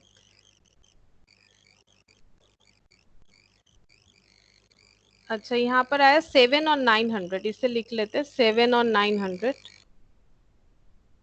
यहाँ आया था 7 और यहाँ आया था 900। अब देखो क्या है ये, मतलब क्या हो गया, cost of goods received by consignee, मतलब पहले क्या हुआ, कंसाइनर ने भेजा, उसने कुछ खर्चा किया, तो गुड्स का वैल्यू क्या हो गया, इंक्रीज हो गया, क्वांटिटी नहीं वैल्यू इंक्रीज हो गया। फिर कुछ सामान कुछ रीजन से नहीं पहुंच पाया, तो जितना पहुंचा उतना, पहुंचने के बाद कंसाइनी ने कुछ खर्चा किया, और उसके बाद कंसाइनी के पास 7 यूनिट्स गुड्स पहुंच गया जिसका वैल्यू है 900। अब है expected normal loss. Normal loss का मतलब होता है जो नेचुरल है, जैसे मान लो अगर कोई नेप्थोलिन का काम कर रहा है, नेप्थोलिन बिजनेस, तो नेप्थोलिन में क्या होता है, वो खुद ब खुद क्या हो जाता है, इवोपोरेट हो जाता है। या फिर मान लो कोई ग्लास का बिजनेस कर रहा है, मतलब कांच के सामान का, तो फिर वो क्या होता है, थोड़ा बहुत टूट फूट जाता है। कोई ऑयल का बिजनेस कर रहा है, तो जितना भी संभाल के करो थोड़ा बहुत गिरेगा ही। मतलब नॉर्मल लॉस मतलब क्या है ना, जो हमारे कंट्रोल में नहीं है, गुड्स का इनहेरेंट नेचर है। मान लो कोई फ्रूट्स वगैरह का बिजनेस कर रहा है, जो सब पेरिसेबल गुड्स होता है, तो वो सब ना नॉर्मल सा बात है, थोड़ा बहुत खराब होगा ही होगा। फिश वगैरह है तो थोड़ा बहुत खराब होगा। नॉर्मल लॉस मतलब हमेशा वही होता है जो हमारे कंट्रोल में नहीं है, जो गॉड मतलब गॉड ने बनाया है, जो गुड्स का इनहेरेंट नेचर है, जो भगवान ने दिया है, जो हमारे कंट्रोल में नहीं है, जो हम लोग कंट्रोल नहीं कर सकते। तो नॉर्मल लॉस जो है ना, वो हर बिजनेसमैन को होता है, हर एक सेक्टर में होता है।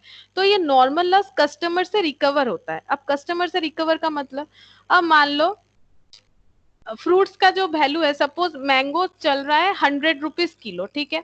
अब तुम्हारे गोडाउन में भी मैंगोज है, मेरे गोडाउन में भी मैंगोज है, 100 रुपीज किलो बिक रहे हैं मार्केट में।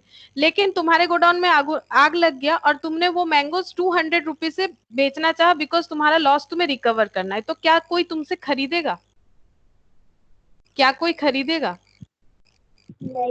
नहीं, क्योंकि हम लोग उससे इतना ज्यादा चार्ज कर रहे हैं जो मार्केट वैल्यू से बहुत ज्यादा है। इसका मतलब हम लोग एबनॉर्मल लॉस रिकवर कर रहे हैं कस्टमर से। हम लोग क्या कर रहे हैं, गुड्स का वैल्यू बढ़ा दे रहे हैं। लेकिन वो कस्टमर बोलेगा हर जगह पे 100 पे बिक रहा है, हम तुम्हारे से क्यों ले, तुम्हारा लॉस हुआ है, तुम्हारा जो आग लगा है वो तो नॉर्मल लॉस है नहीं कि तुम मुझसे रिकवर करोगे, वो एबनॉर्मल लॉस है। अगर तुम थोड़ा सावधानी रखते तो फिर शायद नहीं भी हो सकता, या फिर एक्सीडेंट मान लो और क्या कर सकते हो, लेकिन तुम मुझसे 200 रुपीज नहीं ले सकते हो। दैट इज एबनॉर्मल लॉस, जो हमारे कंट्रोल में था। मतलब अगर हम लोग चाहते तो शायद आग नहीं भी लग सकता था, लेकिन ये हम लोग चाहते तो कंट्रोल कर सकते थे। लेकिन नॉर्मल लॉस क्या होता है? नॉर्मल लॉस ये होता है जब पेटी पेटी मैंगोज आते हैं तो उसमें एक दो सड़ी जाते हैं, तो जब हम लोग खरीद के लेके आते हैं तो उसका कॉस्टिंग अलग होता है। जब सड़ जाता है तो हम लोग उस पर थोड़ा बहुत कॉस्टिंग बढ़ा देते हैं, क्योंकि हम लोग का क्वांटिटी कम हो जाता है, तो कॉस्टिंग बढ़ा देते हैं और वो मार्केट में सेलेबल भी हो जाता है, क्योंकि वो जो लॉस हुआ है ना वो हर एक मतलब मैंगो सेलर को हुआ है। इसीलिए नॉर्मल लॉस जो है वो कस्टमर से रिकवर है, जबकि एबनॉर्मल लॉस जो है वो कस्टमर से रिकवर नहीं है। तो नॉर्मल लॉस में हम लोग सिर्फ यूनिट माइनस करेंगे। सपोज 1 यूनिट 2 यूनिट ले लेते हैं, 2 यूनिट लॉस हो गया है तो कितना बचा? 7 माइनस 2 करो, 5। तो उसका कॉस्ट कितना हो गया? 900। तो देखो वैल्यू बढ़ गया। 900 का पहले कॉस्ट हो रहा था 7 गुड्स का, अभी 5 गुड्स का 900 हो गया ना, तो वैल्यू क्या हो गया? बढ़ गया। तो हम लोग कस्टमर से रिकवर कर सकते हैं। इसलिए नॉर्मल लॉस का सिर्फ और सिर्फ यूनिट माइनस होगा, कभी भी अमाउंट का वैल्यू नहीं करना है। अब cost of goods available for sale, अब इसका मतलब कंसाइनी ये 5 यूनिट बेच सकता है और इसका कॉस्ट कितना है? 900। अब कॉस्ट ऑफ अनसोल्ड स्टॉक मतलब सपोज उसमें से उसने 3 स्टॉक्स बेच दिया, मतलब 3 यूनिट बेच दिया, तो बचा कितना? 2। अगर 5 में से 3 यूनिट बेच दिया तो बचा 2 यूनिट। अब 2 यूनिट का कॉस्ट कितना होगा? अगर 5 यूनिट्स का 900 है तो 2 यूनिट का कितना होगा? 900 divided by 5 into 2, unitary method. तो देखो कितना होता है? 900 डिवाइडेड बाय 5 इंटू 2, 360। तो कॉस्ट ऑफ अनसोल्ड गुड हो गया 360। बस मुझे अब इतना बताना है नॉन रिकरिंग एक्सपेंस क्या होता है, तो तुम लोग सम्स के पार्ट में थोड़ा टच कर पाओगे। नॉन रिकरिंग एक्सपेंस क्या होता है? देखो,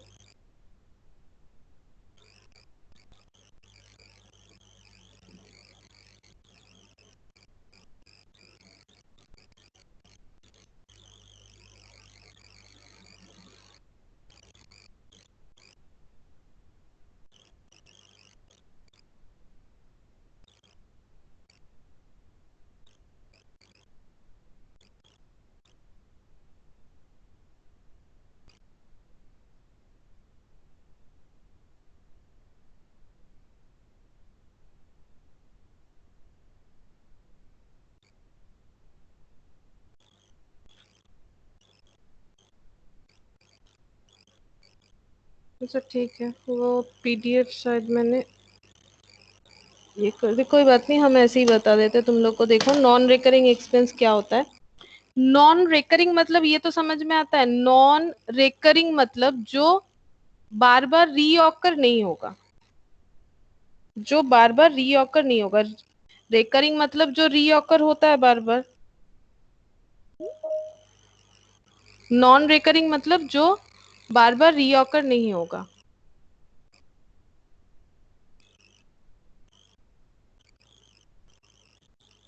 तो नॉन रिकरिंग एक्सपेंस मतलब क्या होता है? जो हम लोग क्या करेंगे जो रिकरिंग नेचर में नहीं होगा, और एक होता है रिकरिंग। तो दोनों में पहले हम डिफरेंस बता देते तो तुम लोग समझ जाओगे। रेकरिंग जैसे क्या क्या हो सकता है? देखो रेकरिंग मतलब warehouse charges, warehouse charge. Warehouse charge मतलब क्या होता है? वेयर हाउस नॉर्मली क्या होता है? नॉर्मली सरकार बनाती है इसे, या फिर प्राइवेटली भी बन सकता है वेयर हाउस। वेयर हाउस में क्या होता है? ये नॉर्मली ट्रेन के मतलब जो रेलवे ट्रैक होता है वहां पर रेल का जो रेक खाली होता है, मतलब रेक में जो सामान आता है वो जब खाली होता है तो वो पहले वेयर हाउस में ही रखा जाता है। और अगर तुम्हें वेयर हाउस में अपना गुड्स रखवाना है, यानी तुम अगर वेयर हाउस में रखे हुए गुड्स के ओनर हो, तो तुम्हें एक चार्ज पे करना पड़ेगा। वेयर हाउस में अपना सामान रखने के लिए मेनली 2 तरह का चार्जेस पे करना पड़ता है। एक तो होता है वेयर हाउस कीपर जो होते हैं उनके लिए एक एक्सपेंस पे करना पड़ेगा, और एक वेयर हाउस रेंट पे करना पड़ेगा। और ये जो है ये डिसाइड किया जाता है कस्टम जो एक्ट है उसके हिसाब से, या फिर ऑन दैट मोमेंट जो लॉ या रूल्स रेगुलेशंस चलेगा इस रिगार्डिंग उसके ऊपर। तो वेयर हाउस चार्जेस समझ में आ रहा है रिकरिंग है, क्योंकि ये एक रेंट देने का बात है। अगर तुम वेयर हाउस यूज करते हो तो तुम्हें रेंट देना पड़ेगा। तो ये होता है रिकरिंग नेचर का खर्चा। इंश्योरेंस चार्जेस, इंश्योरेंस मतलब गुड्स पे अगर इंश्योरेंस करवाते हो, जैसे गाड़ी वगैरह पे इंश्योरेंस होता है, ह्यूमन बींग्स पे होता है तो लाइफ इंश्योरेंस बोलते हैं, तो इंश्योरेंस का प्रीमियम भरना पड़ता है, तो ये हो गया रेकरिंग नेचर का। वैसे ही यहाँ पर गुड्स पे अगर इंश्योरेंस करवाओगे, डैमेज हो जाता है ट्रांजिट पे तो तुम्हें क्लेम मिल जाएगा, तो इस वजह से इंश्योरेंस किया जाता है गुड्स पे, लेकिन ये भी रेकरिंग नेचर का होता है।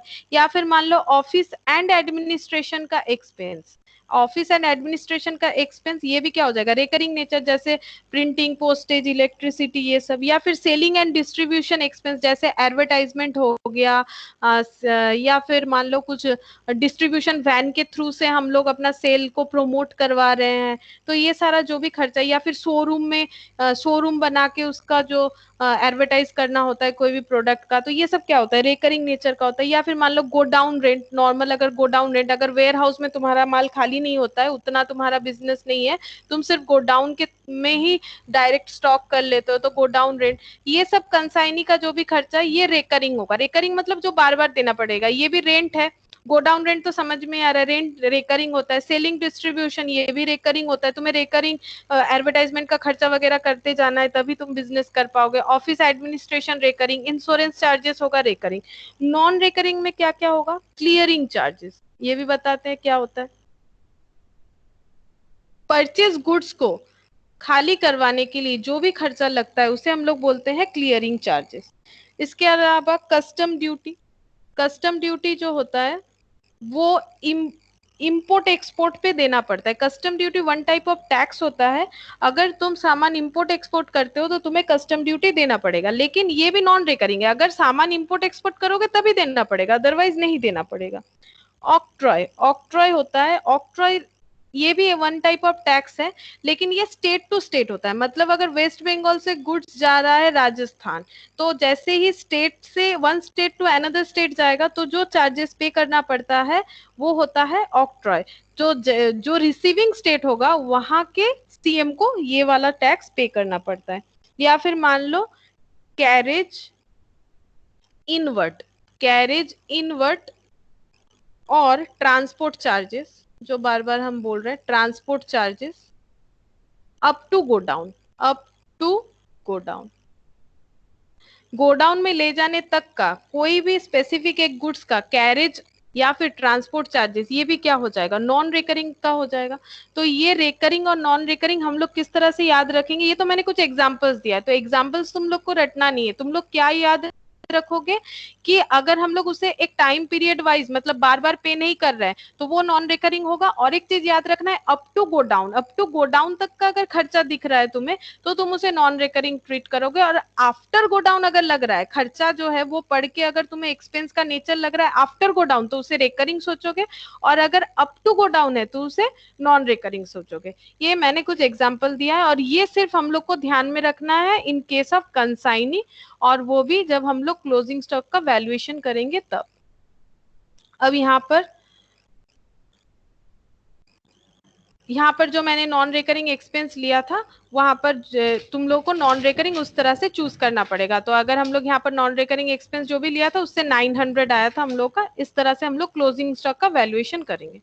तो एक काम करते हैं, हम लोग पहले क्लोजिंग स्टॉक का वैल्यूएशन करते हैं।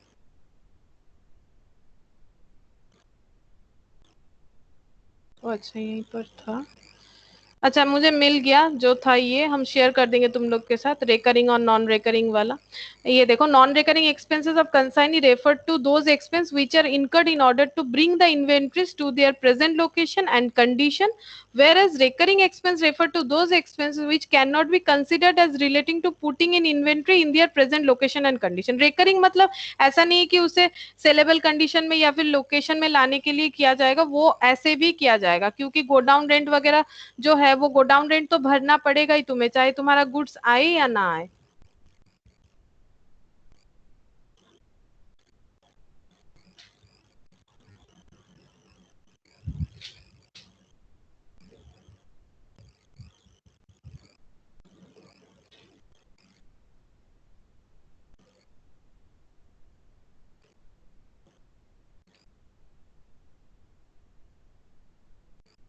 ओके पहले ये वाला क्वेश्चन करेंगे, देखो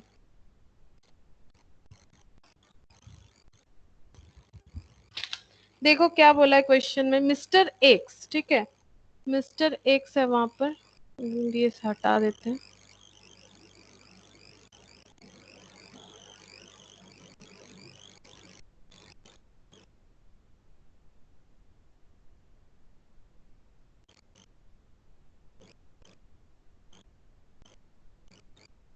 mister X provide you the following information, देखो क्या इंफॉर्मेशन है। Goods sent by mister X to his agent mister Y 10,000 units at the rate of ₹10, यानी कंसाइनर कौन है बताओ, बताओ कंसाइनर कौन है, कंसाइनी कौन है? हाँ, मिस्टर एक्स कौन है, मिस्टर एक्स है कंसाइनर एक्स है, कंसाइनी हाँ, मिस्टर एक्स कंसाइनर और मिस्टर वाई कौन है, कंसाइन। कंसाइनी। हाँ, मिस्टर एक्स ने मिस्टर वाई को कितना गुड्स भेजा है, 10,000 unit eight the rate of ₹10 per unit. अब मिस्टर एक्स जो है उसने क्या किया है, फॉरवर्डिंग एंड, मैम हाँ मैम 20 पर यूनिट है। हाँ 20 पर यूनिट। और mister x is forwarding and insurance expense, mister x ने इंश्योरेंस और फॉरवर्डिंग एक्सपेंस किया है 50,000। लेकिन तुम लोग यहाँ पर रिकरिंग नॉन रिकरिंग मत सोचो, ठीक है। ये मिस्टर एक्स, एक्स कौन है, कंसाइनर, सिर्फ कंसाइनी में तुम लोग को रिकरिंग नॉन रिकरिंग ढूंढना है। और जो पीडीएफ था उसमें अगर ध्यान दिया होगा तुमने, मैंने ऐसे गोल किया था, all expenses incurred by consignor होगा, ठीक है। कंसाइनर का सारा खर्चा जुड़ेगा लेकिन कंसाइनी का सिर्फ नॉन रिकरिंग। तो ऑल एक्सपेंसेस यानी 50,000 का खर्चा हुआ है। गुड्स स्टील इन ट्रांजिट, लेकिन गुड्स जो है वो ट्रांजिट में रह गया 200। Agent took delivery and bought the goods to his godown after incurring expenses of ₹1 per unit. Goods sold by agent 7,300 units at the rate of ₹30। Calculate the amount of closing stock. तो तुम लोग को तो अच्छी तरह से presentation करना ही है, लेकिन हम एक बार जस्ट रफली बता देते क्या किस तरह से करना चाहिए। तो एक पर्टिकुलर, यहाँ पर पर्टिकुलर का कॉलम करो, यहाँ लिखो यूनिट्स और यहाँ है अमाउंट, सेम ऐसा ही कॉलम वहां पर भी था जहाँ जो हम लोगों ने पीडीएफ देख रहे थे हम लोग। तो पॉइंट ए देखो, गुड्स जो है, तो कैसे याद नहीं करना है फॉर्मेट को, कैसे सोचोगे ये, मतलब पॉसिबल तभी होगा, सबसे पहले क्या होगा, अगर कंसाइनर कंसाइनी को कुछ भेजेगा तो उसका लैंग्वेज जस्ट लिख दो कि cost of goods sent, just इतना लिखोगे तो भी होगा, cost of goods sent by X to Y, अपने हिसाब से लिख सकते हो ताकि बस समझ में आ जाए कि क्या लिखा है हम लोगों ने। तो कितना 10,000 और 20 करके कितना हो जाएगा 2 लाख। और क्या कुछ खर्चा हुआ है एक्स्ट्रा, हाँ हुआ है 50,000। तो गुड्स का जो वैल्यू है वो 2 लाख नहीं है, 2 लाख से ज्यादा हो जाएगा। तो हम लोग क्या लिखेंगे, ऐड करेंगे ऑल, ये ए छोड़ दो, नहीं भी लिखेंगे तो चलेगा, add all expenses incurred bye x. तो एक्स ने कितना एक्सपेंस किया है, जो भी होगा टोटल सारा लिख देना है। तो 10,000 यूनिट का कॉस्ट हो जाएगा 2,50,000। अब ये तो डिसाइड हो गया, मतलब एक्स को ये पता चल गया हम 10,000 यूनिट भेज रहे हैं और मेरा खर्चा हुआ है 2,50,000, ये प्रोफोर्मा इनवॉइस में वो लिख के भेज देगा गुड्स के साथ।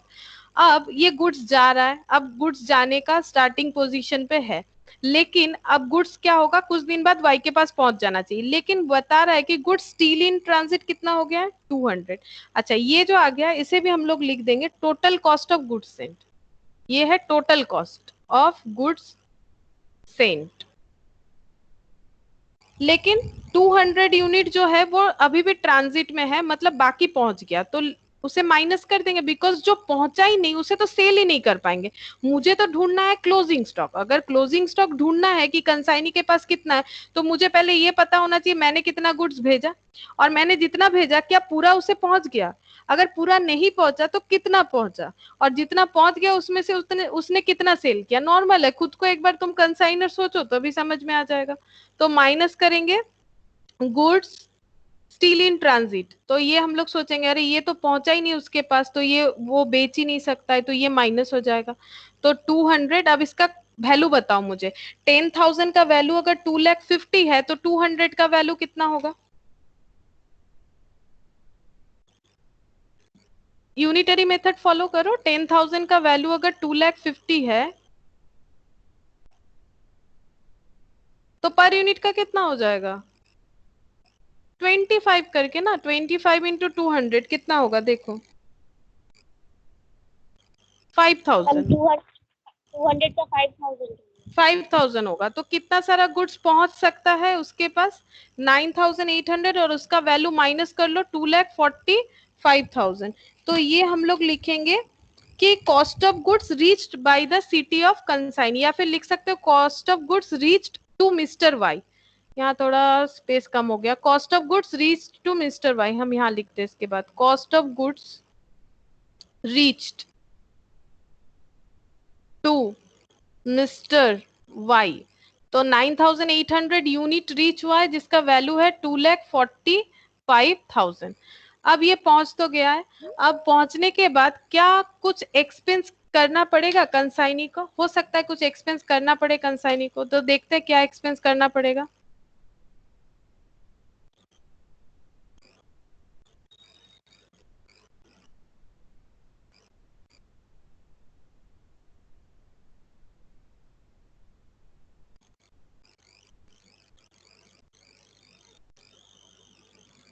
अरे ये विश्वजीत निकल गया था, फिर से रिज्वाइन कर रहा है।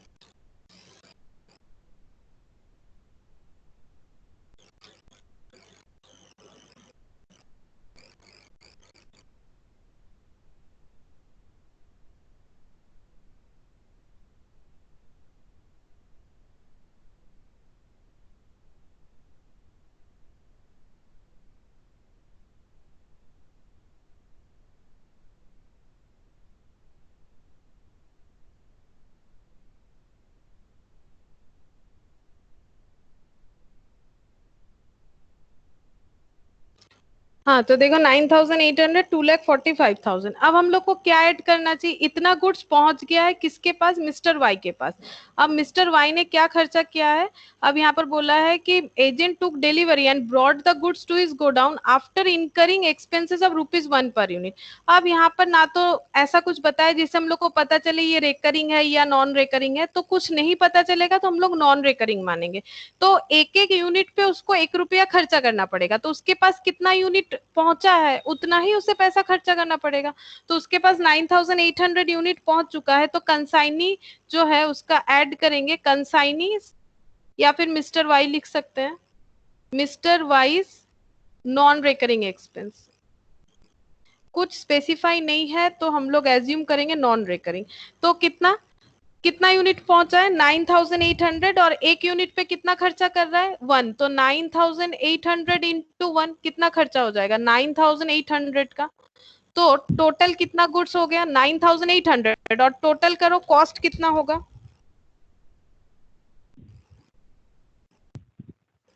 2,45,000 प्लस 9,800 कितना होता है देखो? 2,54,800। इसे हम लोग क्या बोलेंगे? Goods available for sale. अब ये अवेलेबल हो चुका है सेल करने के लिए, लेकिन जिसका कॉस्ट बढ़ते हुए 2,54,800 पहुंच चुका है, अलग अलग एक्सपेंस जुड़ जुड़ के। ठीक है, उसके बाद हम लोग को बोला है कि कितना सेल हुआ है? 7,300 यूनिट सेल हुआ है, और ये सेल वैल्यू है एट द रेट ऑफ 30 जो है ये सेल वैल्यू है। तो एट द रेट ऑफ 30 करके सेल हुआ है, तो ठीक है 30 करके सेल हुआ है, लेकिन हम लोग को तो क्लोजिंग स्टॉक का वैल्यू निकालना है, और हम लोग खुद का स्टॉक थोड़ी प्रॉफिट में वैल्यू करेंगे, कॉस्ट में वैल्यू करेंगे। तो हम लोग लिखेंगे क्लोजिंग स्टॉक। तो क्लोजिंग स्टॉक कितना सारा हो सकता है? 9,800 में से अगर 7,300 सेल हो चुका है तो कितना क्लोजिंग स्टॉक में बच सकता है? माइनस करो 2,500। 2,500। अब फिर से यूनिटरी मेथड करो कि अगर 9,800 का वैल्यू 2,54,800 है तो 2,500 का वैल्यू कितना होना चाहिए?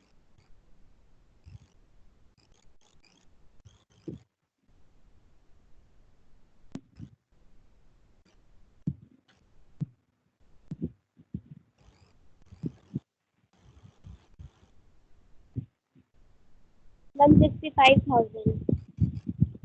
65,000। अच्छा 65,000 आ रहा है। तो क्लोजिंग स्टॉक का वैल्यू जो कंसाइनी के पास है उसका वैल्यू क्या हो गया है 65,000।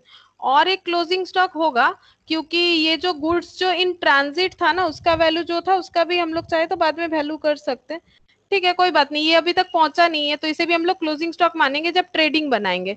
लेकिन अभी हम लोग सीख रहे हैं कि कंसाइनी के पास जो बचा हुआ है उसका वैल्यू कितना है, तो उसका वैल्यू हम लोग इसी तरह से कैलकुलेट करेंगे। तो क्लोजिंग स्टॉक जो कंसाइनी के पास है वो है 2500 और जिसका वैल्यू है 65,000। और अगर total value of closing stock पूछे तो ये 5,000 आया था। ये देखो जो गुड स्टील इन ट्रांजिट था वो 5,000 था। अगर फाइनल अकाउंट्स हम लोग प्रिपेयर कर रहे हैं तो हम लोग को अगर पूछा जाए कि टोटल क्लोजिंग स्टॉक कितना है तो हम लोग बोलेंगे कंसाइनी के पास जो है वो 2,500 यूनिट है, उसका वैल्यू है 65,000। और कुछ गुड स्टील इन ट्रांजिट है जिसका यूनिट है 200 और जिसका जो कॉस्ट है वो है 5,000। तो टोटल कितना यूनिट है क्लोजिंग स्टॉक में 2,500 प्लस 200 यानी 2,700 अकॉर्डिंग टू यूनिट। एंड जो कॉस्ट होगा 65,000 प्लस 5,000 दैट इज 70,000। अगर कोई टोटल पूछे ये जब हम लोग फाइनल अकाउंट्स बनाएंगे, लेकिन कंसाइनमेंट अकाउंट में सिर्फ कंसाइनी के पास वाला स्टॉक ही कैलकुलेट किया जाता है दैट इज 65,000। तो ये जस्ट एग्जांपल जैसा था इसीलिए मैंने यहाँ पीडीएफ में ही कर दिया। तो इस तरह से तुम लोग को करना है, ऐसा डायरेक्ट नहीं आएगा। तुम लोग का जो कंप्लीट सम्स रहेगा उसमें तुम लोग को क्या करना पड़ेगा। क्वेश्चन था हेलो, हाँ बताओ। मैम, क्वेश्चन मैम 65,000 বিল যেটা ক্লোজিং স্টক তো ওটার সাথে কি আগেরটা 2,50 মাইনাস করে দাও। কিছু শোনা গেল না, আরেকবার বলবে। হ্যালো, ক্লোজিং স্টকটা 65,000 এটার সাথে কি 2,54 মাইনাস করে দাও। ক্লোজিং স্টকটা 65,000 কিভাবে এলো? না না ওটা তো ওটা তো লেস করে দাও না যে আগেরটার সাথে।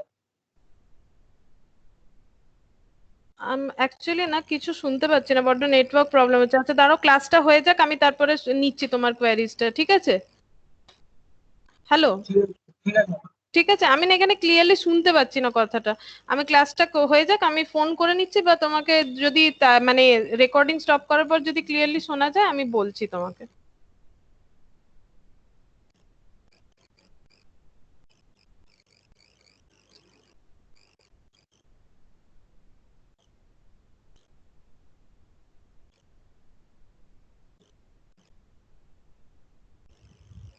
अच्छा, और एक क्वेश्चन है, देखो यहाँ पर ये वाला देखो क्या बोल रहा है। यहाँ पर भी सेम ही क्वेश्चन है, calculate the amount of closing stock. ये उससे इजी है, तो मुझे तुम लोग इसका क्लोजिंग स्टॉक का वैल्यू कैलकुलेट करके बताओ। और इसके साथ 0.1 इफ नॉट स्पेस, अच्छा ठीक है कोई बात नहीं, ये केस ए का जरूरत भी नहीं। तुम लोग इसका मुझे कैलकुलेशन करके बताओ कि इसका क्लोजिंग स्टॉक का वैल्यूएशन कितना होना चाहिए, ठीक है? चाहे तुम लोग कैलकुलेटर पे करो चाहे कॉपी पेन लेके करो, जैसे ठीक लगे करो। मुझे बताओ ये जो क्वेश्चन दिया है मैंने, जो मैंने सीखा है उससे ये वाला इजी है।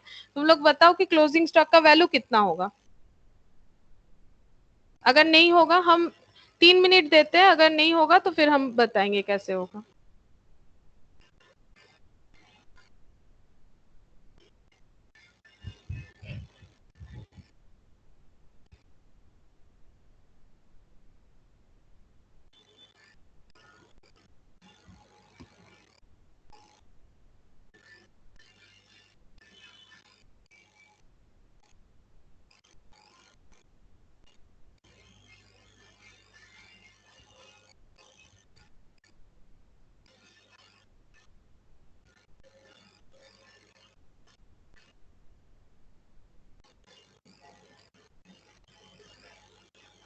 प्लीज सब कोई ट्राई करो और मुझे अपना अपना आंसर बताओ। डेटा वेटा सब सेम है।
अभी तक नहीं हुआ?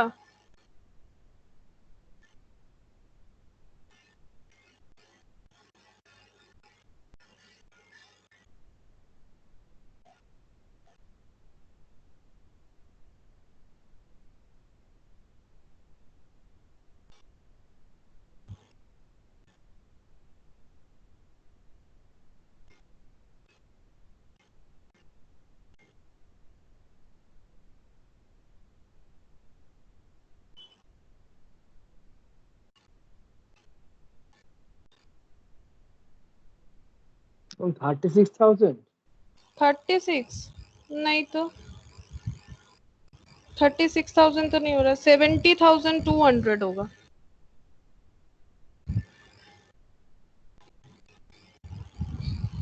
थर्टी सिक्स क्यों हो रहा है? देखो कॉस्ट ऑफ गुड्स जो है वो कितना है, सेम ही तो था। मिस्टर एक्स ने मिस्टर वाई को 10,000 यूनिट भेजा है 20 रुपीज पर यूनिट करके, यानी कितना 2 लाख। फिर मिस्टर एक्स का सारा खर्चा जोड़ना है बिकॉज वो कंसाइनर है, तो मिस्टर एक्स का टोटल 50,000। तो अभी जो गुड्स भेजा गया था उसका कॉस्ट हो गया है 10,000 यूनिट का कॉस्ट हो गया है 2,50,000। और यहाँ पर कुछ भी और एक एडिशनल इंफॉर्मेशन कुछ नहीं है, डायरेक्ट ये बता दिया एजेंट ने डिलीवरी ले लिया है और कितना रुपीज इनकर किया है, ₹1 पर यूनिट। तो यहाँ पर ऐड करेंगे wise expense, wise non recurring expense, wise non recurring expense वो कितना हो जाएगा 1 पर यूनिट करके है, तो y को 10,000 यूनिट तो मिल गया ना, वहां पर तो अलग कंडीशन था। तो 10,000 यूनिट इंटू 1 तो कितना हो जाएगा 10,000 रुपीज का खर्चा होगा ना, वहां तो कुछ रह गया था ट्रांजिट में, दैट्स वाई हम लोगों ने वो माइनस किया था।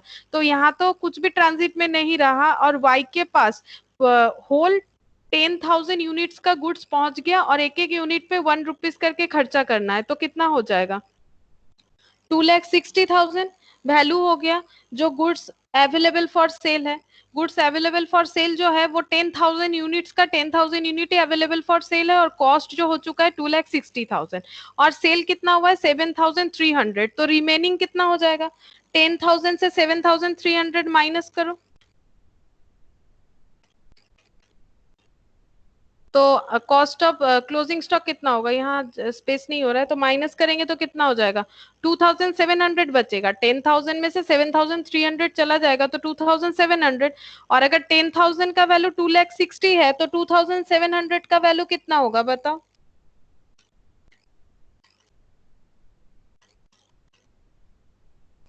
मैम 81,000।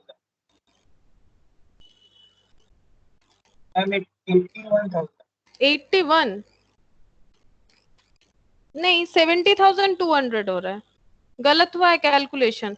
ये देखो 2,60,000 ना डिवाइडेड बाय 10,000, ये देखो ना इनटू दिस वन 2,700। अब कैलकुलेटर लो और इनटू करके देखो, इनटू डिवाइड करके 70,200 आएगा, चेक करके देखो कुछ तो गलत हुआ है। 70,200, हाँ मेरा तो 70,200।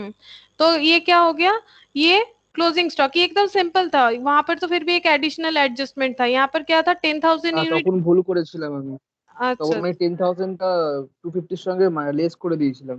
আচ্ছা ওই জন্য। এবার এবার জিজ্ঞেস করো কে কি জিজ্ঞেস করছিল, সেই সময় কিছু শোনা যাচ্ছিল না, এবারে ক্লিয়ার শোনা যাচ্ছে। তখন কি পয়েন্টটা জিজ্ঞেস করছিলে, করো কে করছিল।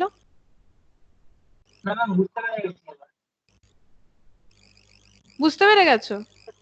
কস্ট অফ ক্লোজিং স্টকটা এসে আচ্ছা ঠিক আছে, মনে হচ্ছে তোমার ওখানে নেটওয়ার্কের প্রবলেম, তোমার আওয়াজটা পাচ্ছি না, বাকিদেরটা পাচ্ছি।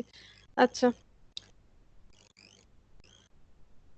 तो इस तरह से हम लोग कैलकुलेट करेंगे, ठीक है। तो ये भी एक छोटा सा एग्जाम्पल था।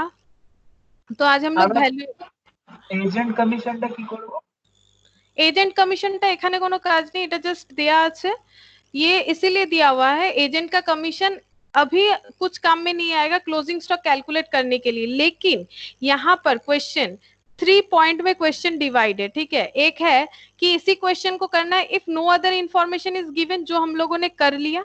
और केस बी और सी पे 2 पॉइंट है कि अगर मार्केट प्राइस कम हो जाता है तो वैल्यू ऑफ नॉर्मल स्टॉक 10% कम हो जाएगा, और इफ ओइंग टू डिप्रेशन तो मार्केट, इसमें सेलिंग, ये जो पॉइंट है ये तो हम समझाएंगे नेक्स्ट दिन। ये 2 पॉइंट पे वो सेल एजेंट का कमीशन काम में आएगा, ठीक है। कैसे आएगा वो हम बताएंगे। नहीं तो नॉर्मली जब हम लोग क्लोजिंग स्टॉक का वैल्यू करें तो वहां तो कमीशन का कोई काम होना ही नहीं चाहिए। कमीशन तो एक खर्चा है जो कंसाइनर कंसाइनी को पे करेगा। तो कंसाइनर कंसाइनी को पे करेगा तो वो कंसाइनर अपने अकाउंट में खर्चे की तरह दिखाएगा, और कंसाइनी का अकाउंट अगर तुम लोग को मेंटेन करने बोलेगा तो कंसाइनी अपना इनकम दिखाएगा। यही होना चाहिए। लेकिन यहाँ पर 2 एक कंडीशन है, मतलब वो इकोनॉमिक्स रिलेटेड बोल सकते हो कि अगर मार्केट प्राइस गुड्स का कम हो जाता है एंड अगर डिप्रेशन आ जाता है, दोनों में फर्क ये होता है कि मार्केट प्राइस तो बहुत रीजन से कम हो सकता है। सपोज डिमांड नहीं है उतना तो मार्केट प्राइस फॉल हो सकता है, या फिर बहुत ज्यादा प्रोडक्शन हो गया है तो मार्केट प्राइस कम हो सकता है। और गोइंग टू डिप्रेशन का मतलब वो ये होता है कि तुम्हारे पास पैसा है लेकिन तुम परचेस नहीं कर पा रहे हो। जैसा अभी पैंडेमिक में हालत है, मूवी देखना चाहते हो देख नहीं पा रहे हो, या फिर मान लो कुछ और करना चाह रहे हो नहीं कर पा रहे हो। पैसा है तुम्हारे पास, मतलब या तो पैसा है या फिर तुम उसे मतलब खर्च नहीं करना चाहते हो बिकॉज सिचुएशन ही ऐसा है, तो इसे बोलते हैं डिप्रेशन। तो अगर डिप्रेशन इन मार्केट है और ट्रेड डिस्काउंट 10% है तो क्या होगा स्टॉक का वैल्यू, तो ये हम नेक्स्ट दिन ये वाला समझाएंगे बिकॉज अभी पूरा ये नहीं हो पाएगा समझाने के लिए।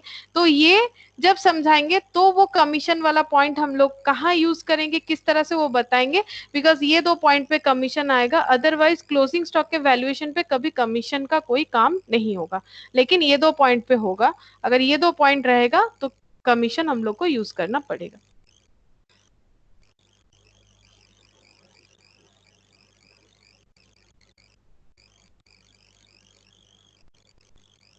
तो हम ये वाला तुम लोग को होमवर्क देंगे, तुम लोग प्लीज मुझसे पीडीएफ मांग लेना, ठीक है। जिन लोग के पास है ठीक है, जिन लोग के पास नहीं है मुझसे एक बार पीडीएफ मांग लो। ये जो इलास्ट्रेशन 1 है मैंने इसका ये बताया है तुम लोग को। इलास्ट्रेशन 1 कैसे करोगे, इसमें तुम लोग को बताया है कि सिर्फ जर्नल एंट्री और लेजर करना है। जर्नल ये जो मैंने अभी रीड करके तुम लोग को बताया है यही वाला जर्नल है, इस पे फॉलो करना पड़ेगा और इसका लेजर बनाना पड़ेगा। तो तुम लोग ये जो इलास्ट्रेशन 1 है इसे प्रैक्टिस करोगे, मतलब सॉल्व करने का कोशिश करोगे, और नेक्स्ट क्लास में हम ये देखेंगे। मतलब ये तुम लोग का होमवर्क रहेगा। जर्नल जो है यहाँ से मैच कर करके जो भी यहाँ पर बताया गया है जिस तरह से उस तरह से तुम लोग को करना है।